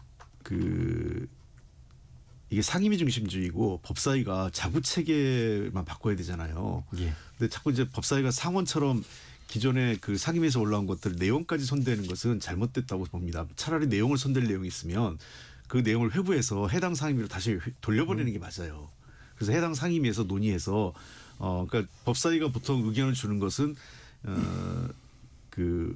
어떤 그 위헌적인 또 위법적인 다른 법과 충돌하는 경우 이런 문제가 생겼을 때 그것을 그 법사위가 수정하거나 또는 해당 상임위로 돌려보내야 되는데 내용 자체를 이렇게 바꿔버림으로 인해서 논란이 되면 안 된다 이렇게 보고요. 원칙적으로 이게 늘 법사위하고 다른 상임위 문제. 이거는 뭐 여야의 문제가 아니라. 그래서 두 번째는 어쨌든 그 당 지도부에서도 이 문제는 좀 더 그 여론을 수렴해서 내용을 다 보겠다 이런 게 있고요. 일단 시민사회단체 쪽에 이견도 있기 때문에. 그리고 세 번째는 지금 내란 전담 재판부 관련돼서 사법부도 예규를 얘기했기 때문에 이번 기회에 먼저 이것을 서둘러 처리하는 게 맞다. 기왕에 이제 그 대법원도 뭔가 그 내란 전담 재판부의 필요성 자체를 인정한 마당이라면 빨리 입법화하는 게 낫지 않겠느냐 이런 판단도 있는 것 같습니다. 빨리 입법화하는 게 맞다 이렇게 말씀하셨는데 동의하십니까? 대법원이 예규를 가지는 것은 입법기관에서 이렇게 상권 분립에서 사법부 독립을 이게 침해하는 그런 입법 행위로 보기 때문에 우리가 자체적으로 예규를 통해서라도 국민 여론이라든지 정치권의 그런 압박 이런 부분에 대해서 이제 참 그 사법부 그러니까 대법원 입장에서는 그건 국내 지책의 일환으로 그런 나름 자구적인 그런 안을 만드는 거죠. 그렇다고 해서 이제 법원 니네들도 우리가 주장하는 내란 전담 재판부의 실질적인 내용을 예규를 통해서 다 수용한 마당이니까 우리가 입법을 통해서 이걸 더 구체화하는 부분에 대해서 토를 달지 말라. 나는 이건 아닌 것 같아요. 이거는 그런 측면에서 저는 제일 큰 문제가 뭐 잘 아시겠지만은 사법부의 독립성이나 중립성이 훼손되는 부분이거든요. 이게 그러니까 이제 그래도 대한민국 헌법 체계에서 기존 법률로서 이게 작동이 잘 되고 있는데 이걸 특정 사안 이 내란 물론 이런 경우는 잘 없겠지만은 그러면 앞으로 여기에서 이 내란 전담 재판부 법률에 의해서 설치해놓으면은 그 내란 상황이 발생하자면 그 비효율적인 그 조직 운영 관리 비용은 얼마나 큰 문제입니까? 그렇듯이 이 두 번째는 이제 특별재판소 금지 원칙의 그 위반 소지가 있는 부분 아닙니까? 헌법 101조 같은 경우는 사법권은 법관으로 구성된 법원에 속한다고 분명히 돼 있거든요. 그런 측면에서 특정 목적을 위한 별도의 특별재판소 설치를 원칙적으로 이걸 금지하고 있는데 법률로 가지고 이걸 다시 이렇게 가져가는 그 부분에 대해서 사법부도 그걸로 가지고 자꾸 입법화하고 지금 국회하고 충돌하고 싶지는 않는 거예요. 그런 차원에서 예규인데 그런 측면에 사실상 민주당의 그런 재판이 지연되고 있고 또 뭐 이 재판에 대해서 뭐 또 상당히 조희대 지금 대법원장의 그런 어중이 많이 들어간 재판부가 운영이 되고 있다는 그런 의심 뭐 이런 걸 불식시키는 그런 애교가 나왔다 그러면 민주당이 그런 법안 추진을 갖다 철회하는 게 당연히 맞는 건데 저는 그런 측면에서 이런 부분의 문제점들이 향후 재판의 경직성이나 편향성에 틀림없이 문제가 생길 수밖에 없기 때문에 저는 철회하는 게 맞다고 봅니다. 저는 전혀 다른 생각인데요. 사실 그러려면 진작 대법원이 움직였었어야 돼요. 제가 그 김성태 대표님 잘 아실 텐데 여러 차례 대법원이 자체 규정으로 전담 재판부를 둘 수 있는데 왜 안 하는지 모르겠다라고 얘기를 했었어요. 그런데 그러다 보니까 이제 와서야 곧 입법이 될 것 같으니까 이제 와서 이 예규를 통해서 제시한 것 자체는 대법원이 제가 보기엔 정말 이 선제적으로 해야 될 일을 늦게 밀려가지고 한 듯한 거기 때문에 전혀 조희대 대법원장이 왜 일을 이렇게 처리할지 저는 생각 좀 비판적입니다. 이 부분에 대해서는. 뒤늦게 처리했다. 두 번째는 뭐 이 법 자체는 이미 위헌적 요소는 다 사라졌어요. 제가 처음에 민주당 안에 대해서는 저도 약간 위헌적 요소가 있기 때문에 이걸 좀 수정해야 된다고 했는데 다행히도 민주당 안에 그런 것들 대폭 수용을 해서 다 바꿨거든요. 그러니까 법관과 재판부의 구성과 관련돼서 전혀 외부의 개입이 없어요. 그 절차에 관련된 것만 국회가 만든 거고 그 절차 과정에서 민주당 안은 대법관회의를 통해서 대법원장이 임명하는 거고 지금 예규에서는 임의 배정해서 그냥 임의 배정된 재판부를 내란 전담 재판부로 지정하겠다 이런 내용이기 때문에 이 부분에 대해서는 입법 과정에서 대법원 안과 민주당 안을 갖고 논의해 볼 수는 있겠지만 이 본질에서는 차이가 없다. 결국은 사법부의 독립성 자체를 침해하는 것이 아니기 때문에 저는 그 대법원의 예규 사항으로 된 것을 입법으로 하는 것은 입법부의 권한이라고 생각을 합니다. 예. 자, 통일교 특검법 좀 얘기하겠습니다. 예. 국민의힘과 개혁신당이 전격 합의했고 예. 제가 우리 김성태 원내대표님한테 먼저 여쭤보겠습니다. 예, 그렇게 자, 사실은 민주당은 수용의사가 없다고 거듭 일축했는데 예. 첫 번째 질문, 국회 통과 가능성 있습니까? 뭐 어제 국민의힘 그리고 개혁신당 원내 대표들이 합의를 봤지만은 예. 그리고 법안을 공동 발의하기로 했지만은 그래봤자 110석밖에 안 되기 때문에 예. 150석 이상의 가반 이게 법안이 돼야 되는데 가능성은 없는 거죠. 그럼 현재로서는요. 현재는 자, 불가능한 그럼 두 번째 질문입니다. 그럼에도 불구하고 이번 전격 합의가 어떤 의미가 있습니까? 그렇지만은 이제 국회에서 그래도 제1야당과 또 개혁신당이란 또 다른 야당이 이렇게 특검의 필요성을 가지고 합의를 했다는 것은 더 중요한 것은 지난주 이제 발표된 여론조사가 있지 않습니까? 예. 갤럽 여론조사를 보면은 국민 여론 62%가 특검에 찬성한다는 거예요. 이건 또 좀 더 세부적으로 들어가면은 대려 민주당 지층이라고 표현되는 그분들의 여론이 더 이 통일교 특검을 더 그분들도 일부 특검에 찬성한다는. 일부가 아니라 예. 더 국민의힘 보수 진영 지층 그런 응답자보다 더 많이 민주당 지층이 이 특검이 필요하다는 그런 입장이 나왔어요. 예. 그런 마당이면은 이제 민주당 입장에서도 이걸 뭐 이 국회 입법 뭐 그러니까 의석수로 가지고만 판단할 문제가 아니라 예. 이거야말로 이제 터질 게 터지겠지 않습니까? 예. 통일교와 건품 살포를 통해서 자신들이 종교 신앙적인 문제를 넘어서 가지고 기업적이면서 때로는 뭐 사회적 큰 문제를 야기시키는 그런 엄청난 집단으로 사회적 무리를 빚어졌다면 이걸 발본색원하는 그런 의지 차원에서 민주당이 이 특검을 반대할 저는 이유가 없다고 보고 있습니다. 예. 홍 원내대표님, 예. 여론의 압박이 거세지면 민주당이 통일교 특검법을 수용할 가능성도 있습니까? 뭐 저는 늘 그렇게 생각을 해왔어요. 그 제가 뭐 이미 민주당이 굳이 통일교 특검을 회피할 이유는 없다 이렇게 말씀드렸던 적이 있고요. 예.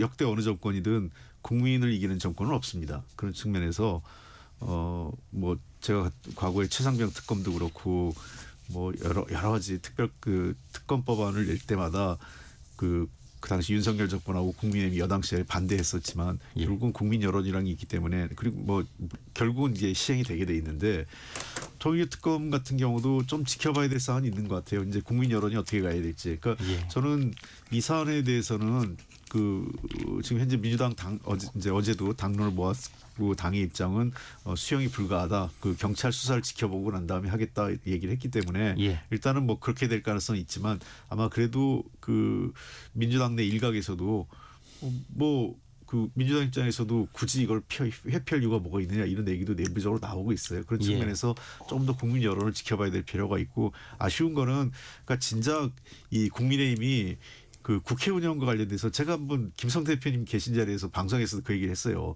내란 전담 재판부 못 막으니 내란 전담 재판부를 합의 처리하면서 통일교 특검을 가자 이렇게 민주당한테 한번 제안을 해보라고 그랬는데 결국은 그런 것도 안 했죠. 예. 그러니까 저는 국민의힘 이 소수 정당이지만 원내 어떤 협상 전략이라든지 또는 운영 전략이 있어서 뭔가 이렇게 그 정부 여당을 움직일 수 있을 만한 카드를 던지지 못하는 것도 굉장히 아쉽다고 생각합니다. 예. 자, 전재수 의원이 경찰 조사를 받았습니다. 14시간 넘게. 그런데 아직 뭐 언론 보도에는 결정적 물증을 확보했다 이런 보도는 없어요. 지금 특검 얘기도 나오고 있고 그다음에 공소시효도 지금 임박했다고 계속 언론이 보도하고 있습니다. 자, 올해가 얼마 남지 않았는데 김 대표님, 예, 경찰 수사에 지금 이렇게 가도 뭐 괜찮습니까? 지금 현재 경찰이 이제 특별 전담 수사팀이 편성돼서 매우 긴박하게 진행되고 있는 건 사실이에요. 예. 그렇지만 이제 수사의 성공 여부에 대해서는 긍정적인 신호와 상당히 걸림돌이 지금 공존하고 있죠. 예. 그런 측면에서 어제도 이제 모 언론사 방송 특종을 통해서 이제 단독 보도가 이루어졌습니다만은 이제 전재수 의원 같은 경우도 그동안 이제 윤용호 전 본부장하고 예. 일체의 접근 사실이 없었다. 특히 임종석 의원 같은 경우도 뭐 한 번도 만난 적 없고 이름도 들어보지 못한 것 같다. 뭐 그랬잖아요. 예. 그런 분들이 전재수 의원 같은 경우도 통화나 그리고 이제 문자 수발신 내역이 10건이나 나오고 임종석 의원 같은 경우 무려 20건이나 나왔거든요.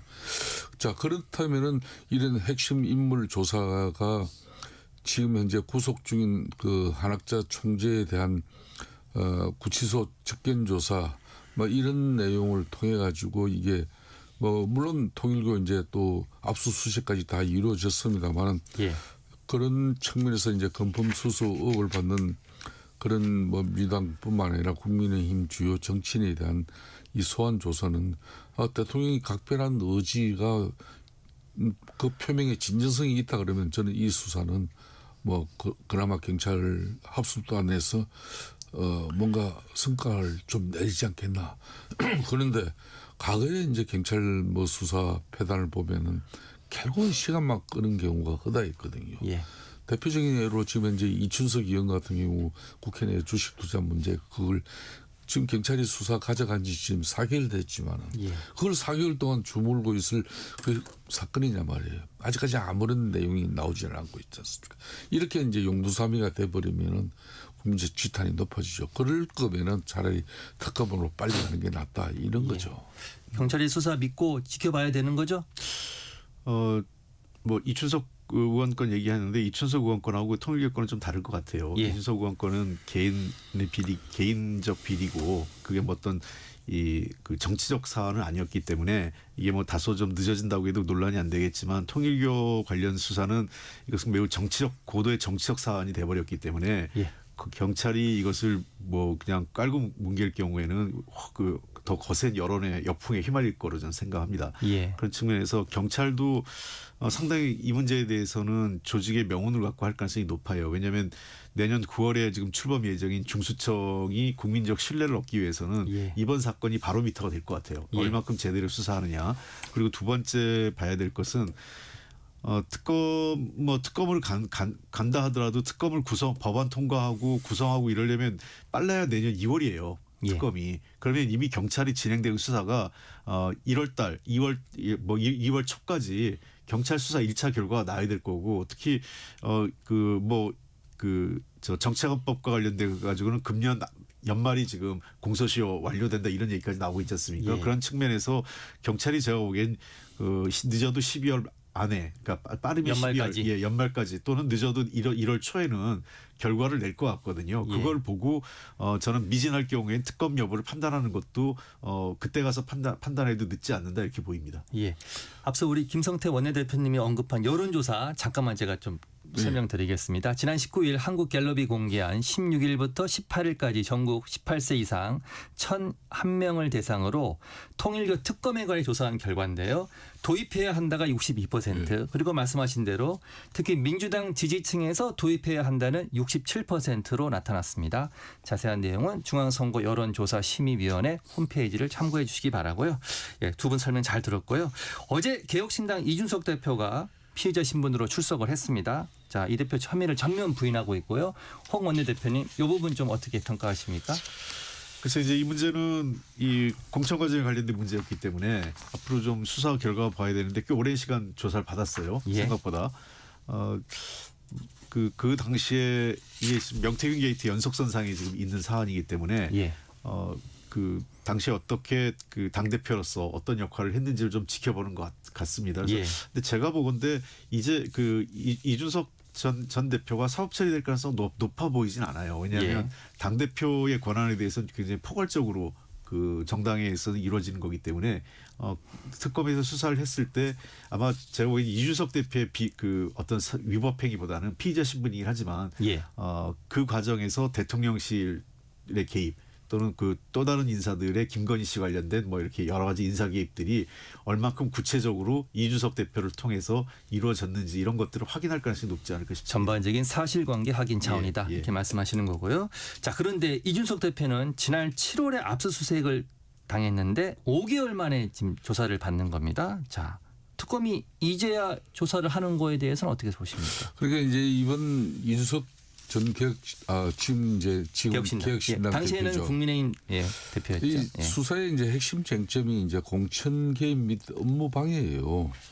특검은 이제 이준석 대표가 이제 2022년 6월 당시 재보궐선거 그리고 지방선거 당시에 국민의힘 당 대표로서 윤석열 전 대통령 부부와 공모해가지고 특정 인물의 공천에 관여했는지 여부를 보는 겁니다. 예. 저는 이게 이제 김영선 의원 전 의원 공천 뭐 의혹 여기 하나가 있고 또 이제 서울 강서구청장 뭐 하고 또 포항시장 그런 공천 과정에서 윤 전 대통령이 특정 후보를 갖다 언급하면서 개입하려고 한 의혹이 그거는 이미 보도가 돼서 알고 있잖아요. 예. 그런 부분에 대해서 이제 윤석 대표가 과거 언론을 통해서 관련 그 통화 녹음이 있다. 이런 부분을 이제 특검이 이제 제대로 진술을 확보하려고 한 부분이 있고. 예. 그런 측면에서 이제 저는 이 특검 수사에 이 부분은 한계가 있다는 봅니다. 그때 당 대표로서 그러면은 직권 남용 지금 방해인데. 예. 방해 혐의입니다. 당 대표가 이 공천장에 도장을 찍는 사람은 당 대표인데 그런 당 대표를 갖다 직권 남용으로 이걸 수사 대상에 올렸다는 자체가 이거는 저는 특검이 좀 판단이 좀 너무 무리가 있었다 이렇게 보고 있습니다. 예. 뭐 반박하실 내용이 혹시 있으신가요? 아니 그 부분에 대해서는 이제 사실관계가 드러나면 그러니까 예를 들면 이런 거죠. 그 공천 과정에서 당 대표라더라도 금품이 오고 갔거나 예. 또는 그 공천 과정에서 이제 공관위가 정상적인 어떤 그 보고서를 올렸는데 그 결과 보고서를 임의로 뭐 조작을 했거나 당 대표가 이런 정도가 드러나지 않는 한 제가 보기엔 정당법상에 공천과 관련돼서 포괄적으로 당 대표의 권한을 인정하고 있는 건 사실입니다. 예. 자, 시간이 많지 않아서 두 개 질문 좀 빠르게 드리겠습니다. 네. 자, 김성태 원내대표님, 요거부터 여쭤볼게요. 자, 김민석 국무총리의 발언이 지금 문제가 좀 되고 있습니다. 논란이 되고 있죠. 문제보다는 논란입니다. 이재명 대통령의 임기 5년이 너무 짧다는 얘기가 있다. 더 했으면 좋겠다 하는 분들도 있다라고 말을 했습니다. 호남을 방문하면서 한 말인데, 자, 국민의힘은 비판을 지금 하고 있죠. 예. 어떻게 보십니까? 그 김민석 총리가 이제 이재명 대통령의 뭐 심기 갱호까지 너무 잘하고 있는 것 같아요. 그리고 앞으로 이재명 대통령이 가야 될 길까지도 미리 불을 밝히는 어떤 그런 모습인데 이거는 좀 대통령이 사실상 유고라든지 대통령이 또 뭐 상황이 발생하면은 사실상 국무총리로서 대한민국의 어준서를 남바투인데 예? 이렇게 대통령의 임기 가지고 벌써 지금 6개월밖에 안 된 대통령의 임기가 짧다. 그렇게 생각하면 물론 본인은 일을 많이 하는 대통령이기 때문에 정말 시간 가는 줄 모르고 6개월 동안 일했다 이 의미 아니겠습니까? 예. 그렇지만 또 한쪽 입장에서는 아니 5년에서 4년 6개월 앞으로 4년 6개월이나 더 남았어? 이렇게 지금 이 상황에 이재명 대통령 국정운영 방식이나 거대 입법 권력 민주당 중심의 이런 독단에 대해서 치를 떨고 있는 그런 사람들도 많아요. 그런 측면에서는 시의적절한 그런 이야기가 절대 아니죠. 더 엄청난 논란을 불러일으킬 수 있는 이런 내용을 왜 굳이 그것도 호남 지역에 가서 가장 지금 민주당 지지 그런 기반이 공고한 그런 데 가서 그 이야기를 한 배경이 뭔지 그게 궁금해요. 시의적절한 얘기가 아니다라고 얘기했습니다. 예. 너무 이 발언에 대해서 논란을 삼는 것 자체가 좀 넌센스인 것 같아요. 왜냐하면 진짜 대통령의 임기를 연장하려는 시도가 있거나 또 이미 대통령 그런 것도 없잖아요. 그리고 대통령이 지난번에 분명히 선을 그은 게 개헌을 한다 하더라도 그것은 본인한테는 해당되지 않는 그 예를 들면 그 권력 구조가 바뀌어서 5년 단임제를 4년 중임제로 한다고 했을 때도 현직 대통령한테 그게 적용이 안 된다는 것은 누구나 다 알고 있는 우리 사회적인 합의고 또 대통령실도 그런 얘기를 했었거든요. 그런 측면에서 이것은 그냥 그 대통령을 좋아하는 분들이 많은 특정 지역에 가서 덕담 차원에서 벌써 임기가 6개월이나 지났는데 많은 사람들이 이런 얘기를 한다. 이런 그냥 약간의 그 현장에서 애드립 같은 덕담 얘기를 한 건데 뭐 이거를 장기 집권으로 연장시킬 필요는 없다고 봅니다. 뭐 어떻게 보십니까? 그러니까 지금 홍영표 대표님 너무 잘 짚었어요. 그 장기 집권 그렇지 않아도 지금 이제 개헌 논의는 항상 나올 수밖에 없잖아요. 예. 지금 뭐 연말에 또 내년 연초에 갑자기 내년 6.3 지방선거에 개헌까지 같이 덧붙일 수도 항상 정치는 다변적이거든요. 예. 자 그런 측면에서 개헌을 통해서 뭐 4년 뭐 중임제를 통해 가지고 또 뭐 법률 바꿔버리고 헌법 바꾸면은 이재명 대통령님들 뭐 연임 못한다는 법이 어디 있겠어요? 국민의힘이 동의 안 할 거 아닙니까? 지금 국민의힘이 동의 안 하면 개헌이 안 되는데 오늘은 지금 여기까지 있도록 하겠습니다. 시간이 없는 게 좀 아쉽네요. 홍익표 전 민주당 원내대표님 그리고 김성태 전 국민의힘 원내대표님 자리에 함께했습니다. 고맙습니다. 감사합니다. 네. 잠시 후에 날씨 정보 듣고 조국 혁신당 조국 대표 만나보겠습니다. 잠시 후 8시 반부터 일부 지역국에서는 해당 지역 방송을 보내드립니다. 워렌 버핏은 가치 투자, 필립 피셔는 성장주 투자, 피터 린치는 장기 투자. 방법은 달라도 목표는 하나. 성기영의 경제쇼가 성공의 길로 안내합니다. 깊이 있게, 명쾌하게, 지금 이 시대 경제에 관한 모든 것을 알려드립니다. 평일 오후 4시 5분 성기영의 경제쇼와 함께하십시오.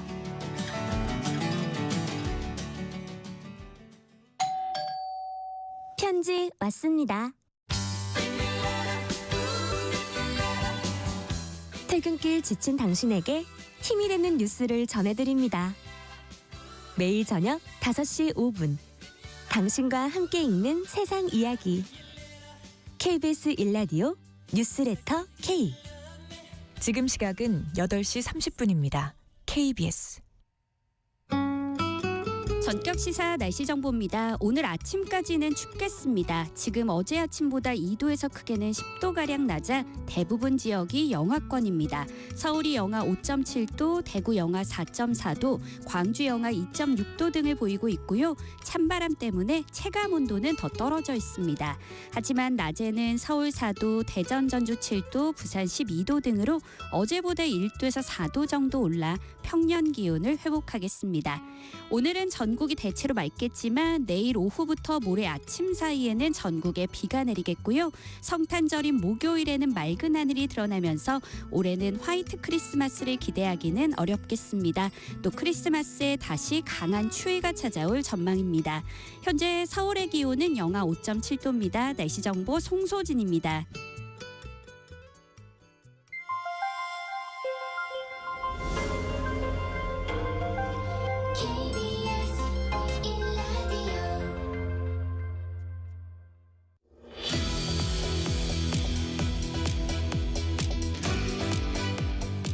자, 전격 인터뷰 이어가겠습니다. 지난주 선거기획단을 출범하며 보폭을 넓혀가고 있는 조국혁신당의 조국 대표 나오셨습니다. 어서 오십시오. 예, 반갑습니다. 네. 처음 뵙습니다. 이 프로그램 처음이시라 그러는데. 네, 그렇습니다. 예, 앞으로 자주 불러주십시오. 자주 부탁드리겠습니다. 예.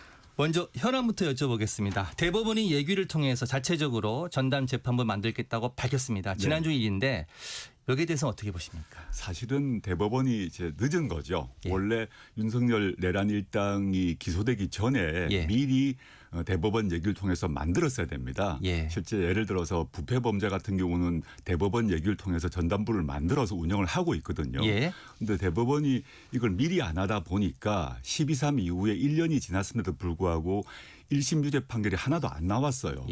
그래서 국민들이 불안하기도 하고 화를 내기도 하는 상황이라서 어쩔 수 없이 이제 국회가 개입을 했지 않습니까?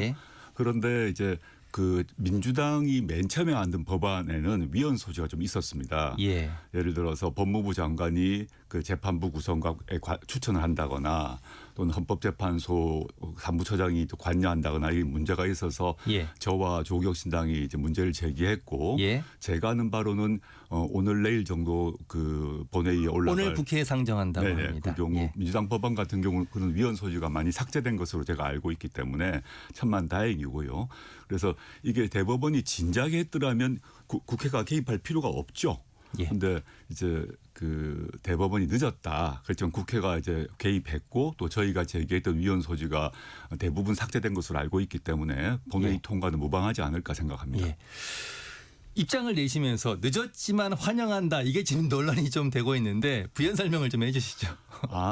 그 환영의 대변인이 아마 그런 표현을 썼던 것 같은데 그날 이제 늦었지만 여하튼 다행이다 이런 취지로 얘기를 했던 것 같고 그 뒤로 조국 신당의 전체적인 그 사법개혁 관련 논평을 보게 되면 지금 이 내란 전담 재판부 건은 하나에 불과합니다. 그래서 저희 의견이 반영되어서 다행이다 이런 취지인 것이고 이 내란 전담 재판부 외에도 조국 신당이 강하게 주장해왔던 게 뭐냐 하면 당장은 이 법원 행정처 폐지가 있습니다.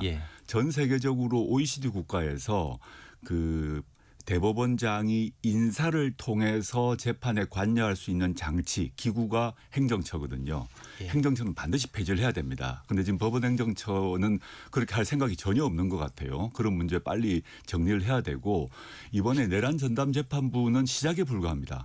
사법개혁의 시작에 불과하고 내란 전담 재판부는 지금 진행되고 있는 윤석열 일당의 재판을 어떻게 신속하게 빨리 할 것인가 이런 문제라면 사법부 자체가 개혁되어야 할 과제는 여러 많이 남아 있습니다. 법원 행정처 폐지라거나 뭐 여러 가지가 많이 있기 때문에 그 문제는 이제 시작이다 생각하고 있습니다. 말씀하셨으니까 민주당이 지금 말씀하신 법원 행정처 폐지와 법 왜곡죄 도입 이건 다음 달에 지금 국회 처리를 목표로 하고 있는데 혁신당에서 볼 때 민주당이 이 행보가 좀 아쉬운 건 없습니까?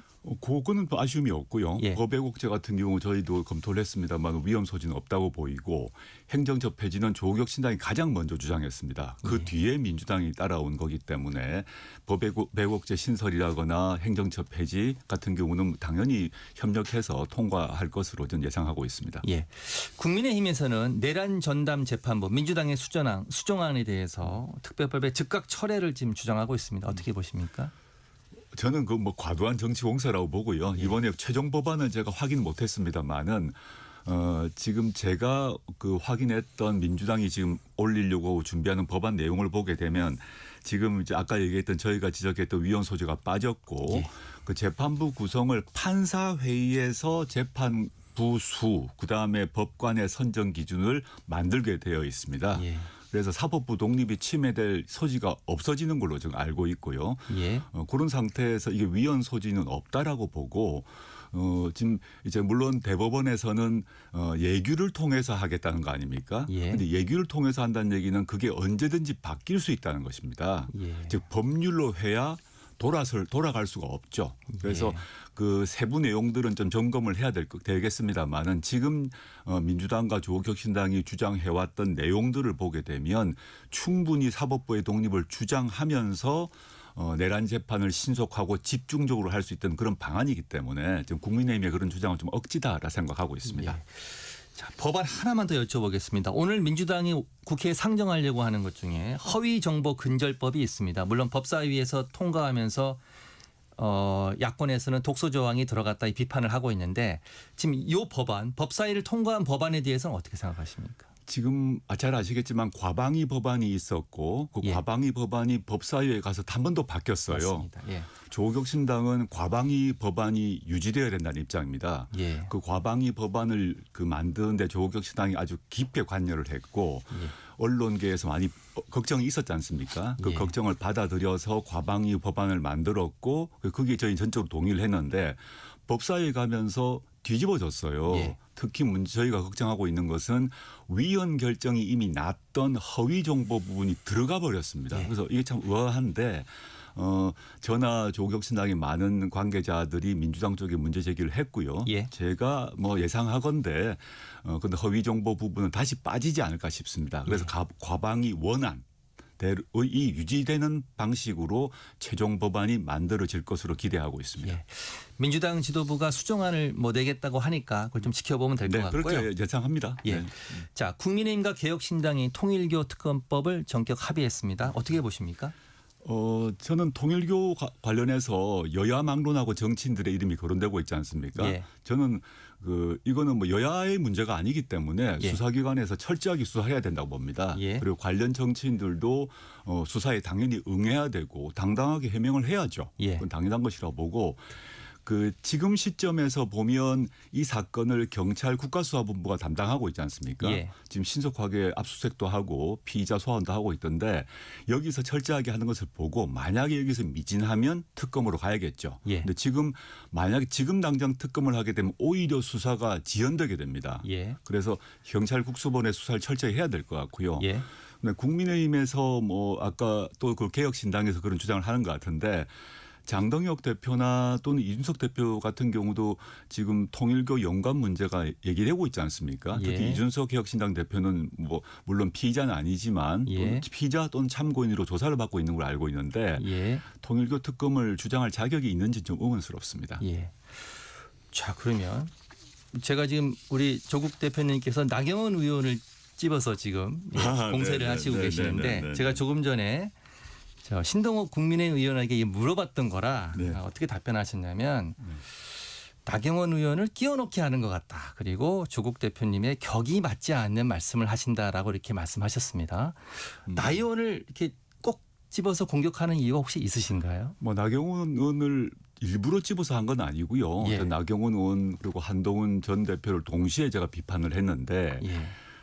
저는 정치인이 현역 정치인이라고 한다면 국민의 질문에 또는 언론의 질문에 묵비권을 행사해서는 안 된다고 봅니다. 예. 형사 피고인은 당연한 그런 권리가 있죠. 예. 나경원, 한동훈 두 분이 지금 법정에 있는 게 아니지 않습니까? 예.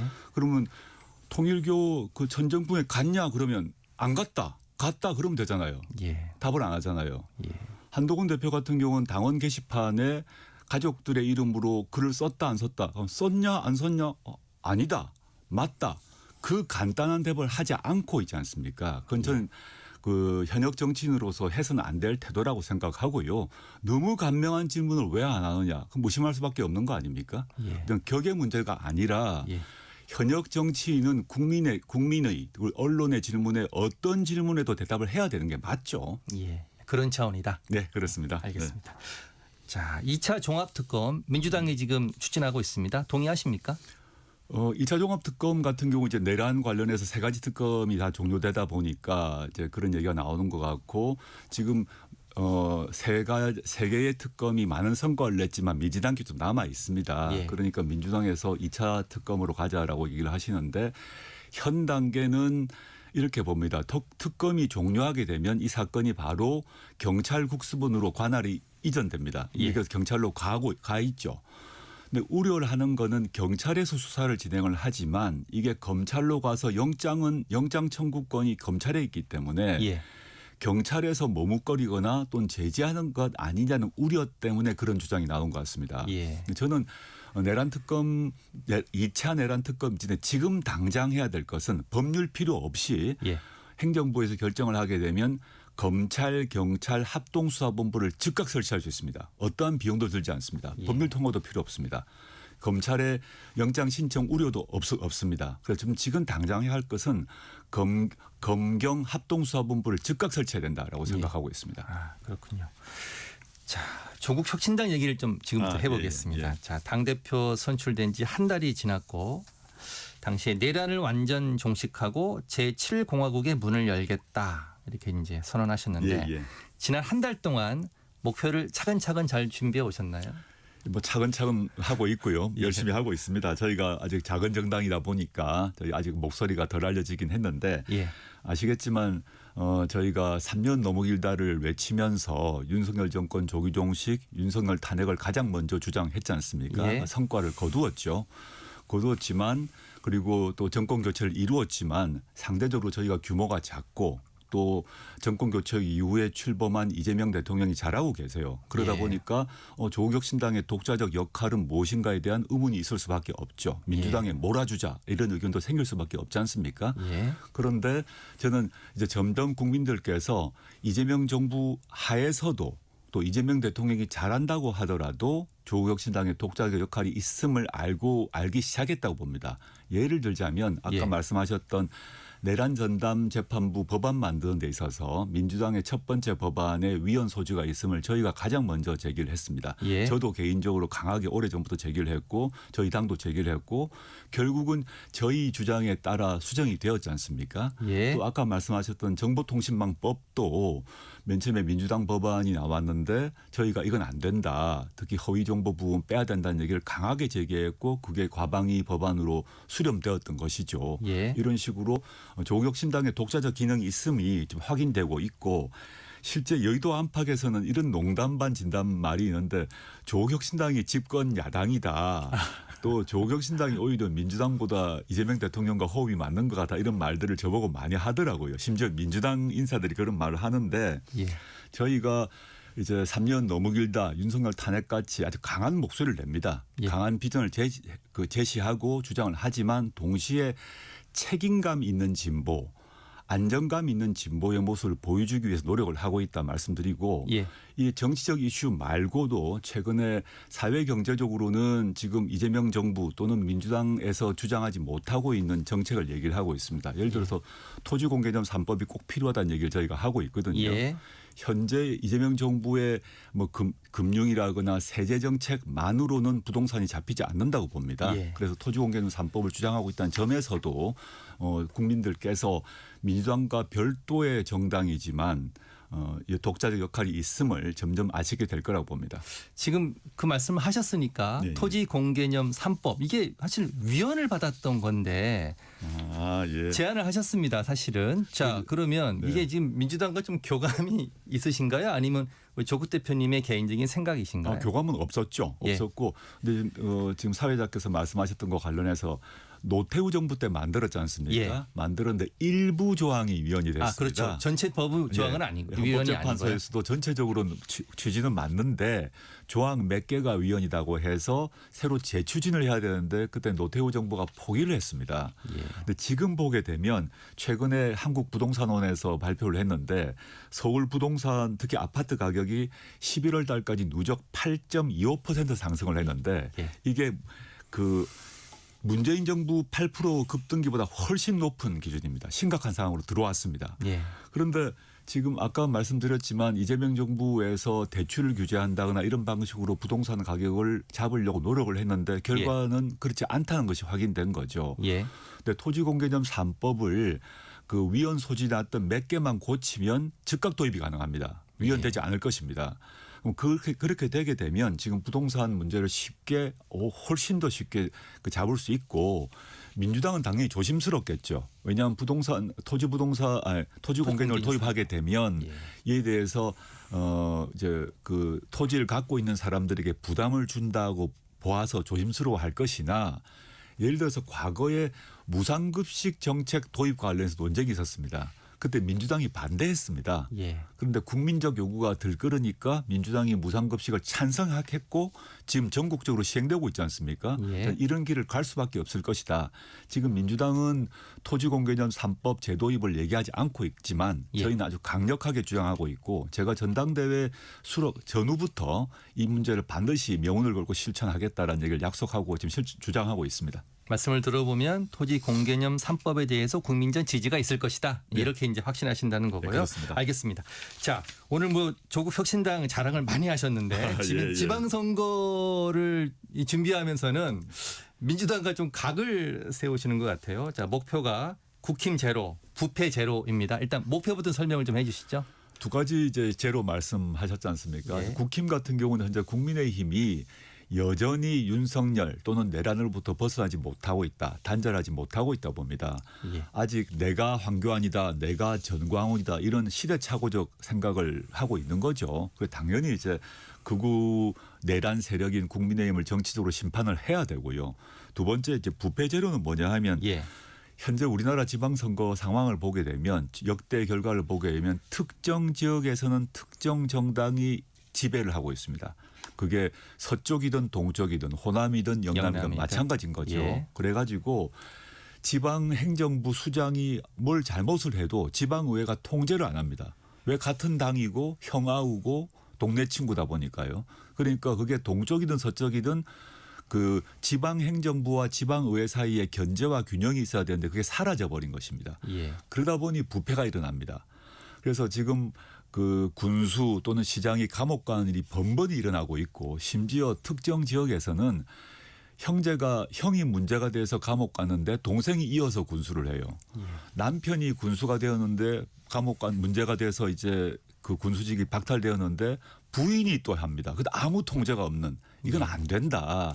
그래서 지방 정치, 지역 정치에서는 경쟁이 필요하다 이런 관점에서 부패 제로를 얘기하고 있습니다. 자, 그런데 그러면 호남에서 민주당과 경쟁하는 게 부패 제로다.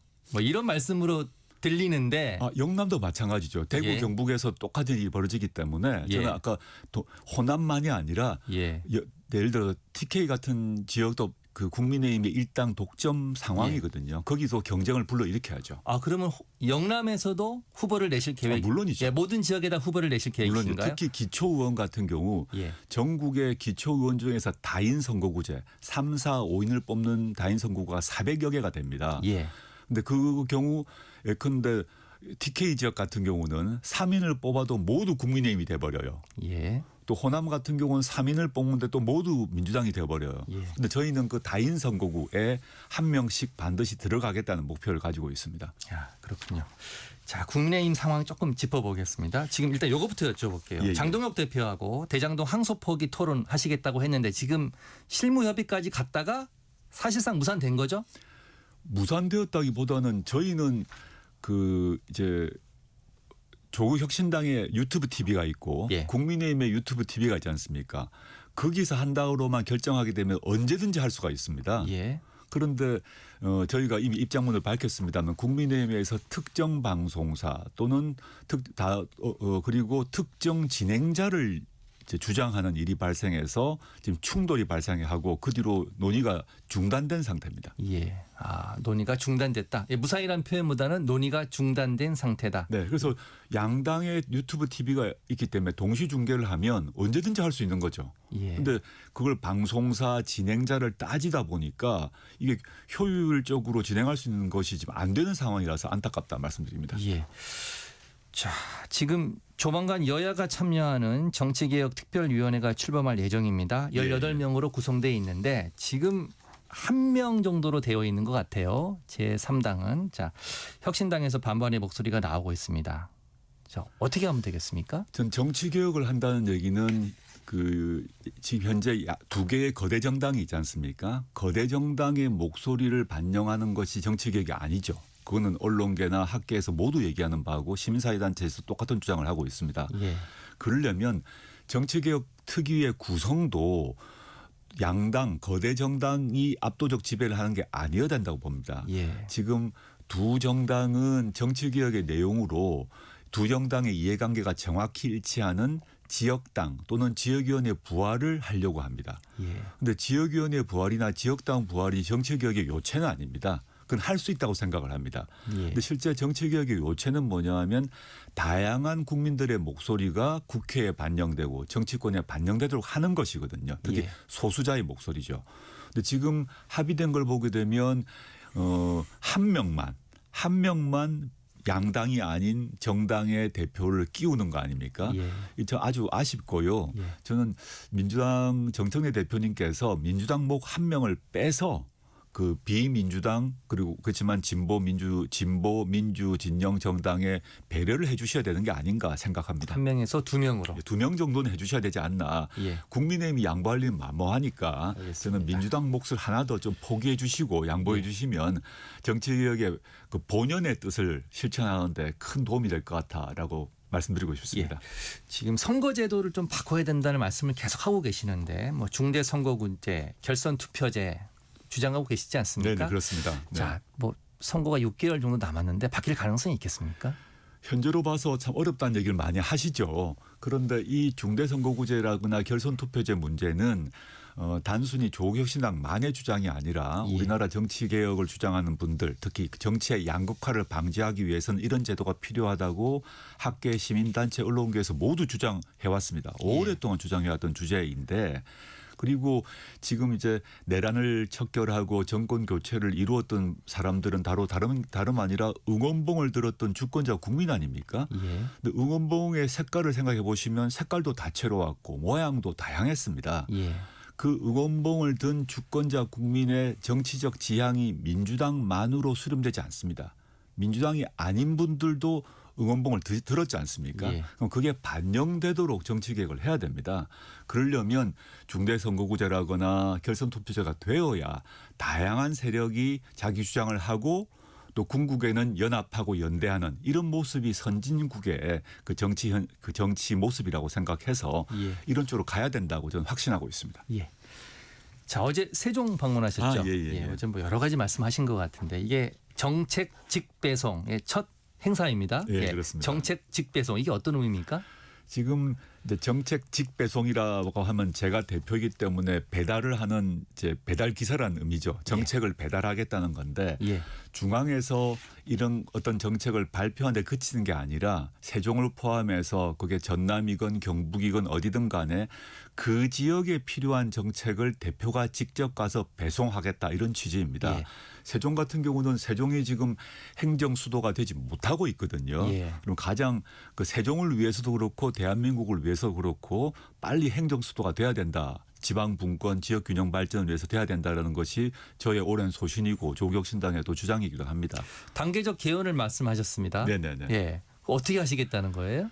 지금 이제 개헌이 필요하다는 얘기. 지금 현재 우리가 1987년 6공화국 헌법하에 살고 있는데 지금 40년이 넘었습니다. 낡은 틀입니다. 이걸 바꿔야 되는데 바꾸려면 개헌특위가 필요하죠. 그런데 개헌특위에서 개헌을 논의하려면 시간이 오래 걸리지 않습니까? 그런데 1차적으로 내년 6월에 지방선거가 있는데 지방선거에 걸맞는 개헌만 딱 합의해서 통과하면 돈이 일단 안 듭니다. 그게 원포인트 개헌이죠. 그렇죠. 원포인트 개헌입니다. 예컨대 지방 분권 공화국을 조문에 넣는 것, 수도 조항을 넣는 것, 그다음에 헌법 전문에서 5.18 부마 항쟁을 넣는 거는 여야의 의견 차이가 하나도 없습니다. 지금. 그럼 그 세 가지 사항을 내년 6월에 투표를 하면 일단 비용이 안 들어요. 그 개헌을 하려면 반드시 국민 투표를 해야 되는데 내년 지방선거 이후에 하게 되면 엄청난 비용이 듭니다. 근데 내년 지방선거 때 하게 되면 간단히 해결되고 내년 지선 후에 제가 말씀드렸던 세 가지 외의 사안들은 또 충분히 논의를 해서 28년 총선 때 또 같이 투표를 하게 되면 또 비용이 안 들죠. 이런 식의 2단계 이번에 이제 지방선거 관련 헌법 전문 개정 관련 투표를 하고 충분한 논의를 해서 28년에 2차로 하자 이런 주장을 펴고 있습니다. 1분 반 정도 남았는데 짧게 질문 2개 드리겠습니다. 자, 이재명 대통령이 대전 충남 행정통합론 공개 언급했습니다. 혁신당 입장은 어떤 겁니까? 저는 그 취지에 공감을 하는데요. 대전 충남 통합을 넘어서야 된다고 봅니다. 지방을 살려야 된다는 점 동의를 하는데 세종을 어떻게 할 것인가를 고민해 주셔야 된다. 세종을 원래 노무현 대통령께서 그 주장하셨던 그 취지대로 세종을 명실상부한 행정수도로 만들어야 됩니다. 그래야 지방 분권이 완성된다고 생각하고 있습니다. 마지막 질문 하나 더 드리겠습니다. 자, 이재명 대통령 업무 보고 지금 뭐 계속 논란이 되어 왔습니다. 내일 해양수산부를 마지막으로 마무리가 됩니다. 자, 대표님 그동안 쭉 업무 보고 어떻게 보셨습니까? 대통령께서 이제 각 부처의 공무원들에게 직접 질문하고 답변하지 않습니까? 아주 강한 그런 긴장감을 불러일으켜서 공직 경영을 잡는다. 그리고 이제 구체적인 사안까지 대통령께서 직접 보고 있음을 알림으로써 업무의 효율성을 높이시려고 하는 점에 있어서 좀 잘하고 계시다고 보고요. 근데 그 과정에서 이제 그 예를 들어 최근에 이제 환빠 이런 말씀을 하셔가지고 논란이 있는데 그런 거 점은 약간 조심하셨어야 되지 않나라는 좀 생각을 하고 있습니다. 아, 그렇군요. 자, 오늘 말씀은 여기까지 듣겠습니다. 지금까지 조국혁신당 조국 대표였습니다. 고맙습니다. 감사합니다. 감사합니다. 자, 12월 22일 월요일 전격시사 오늘은 여기까지고요. 저는 이승기였고요. 내일 아침 7시 5분에 다시 돌아오겠습니다. 고맙습니다.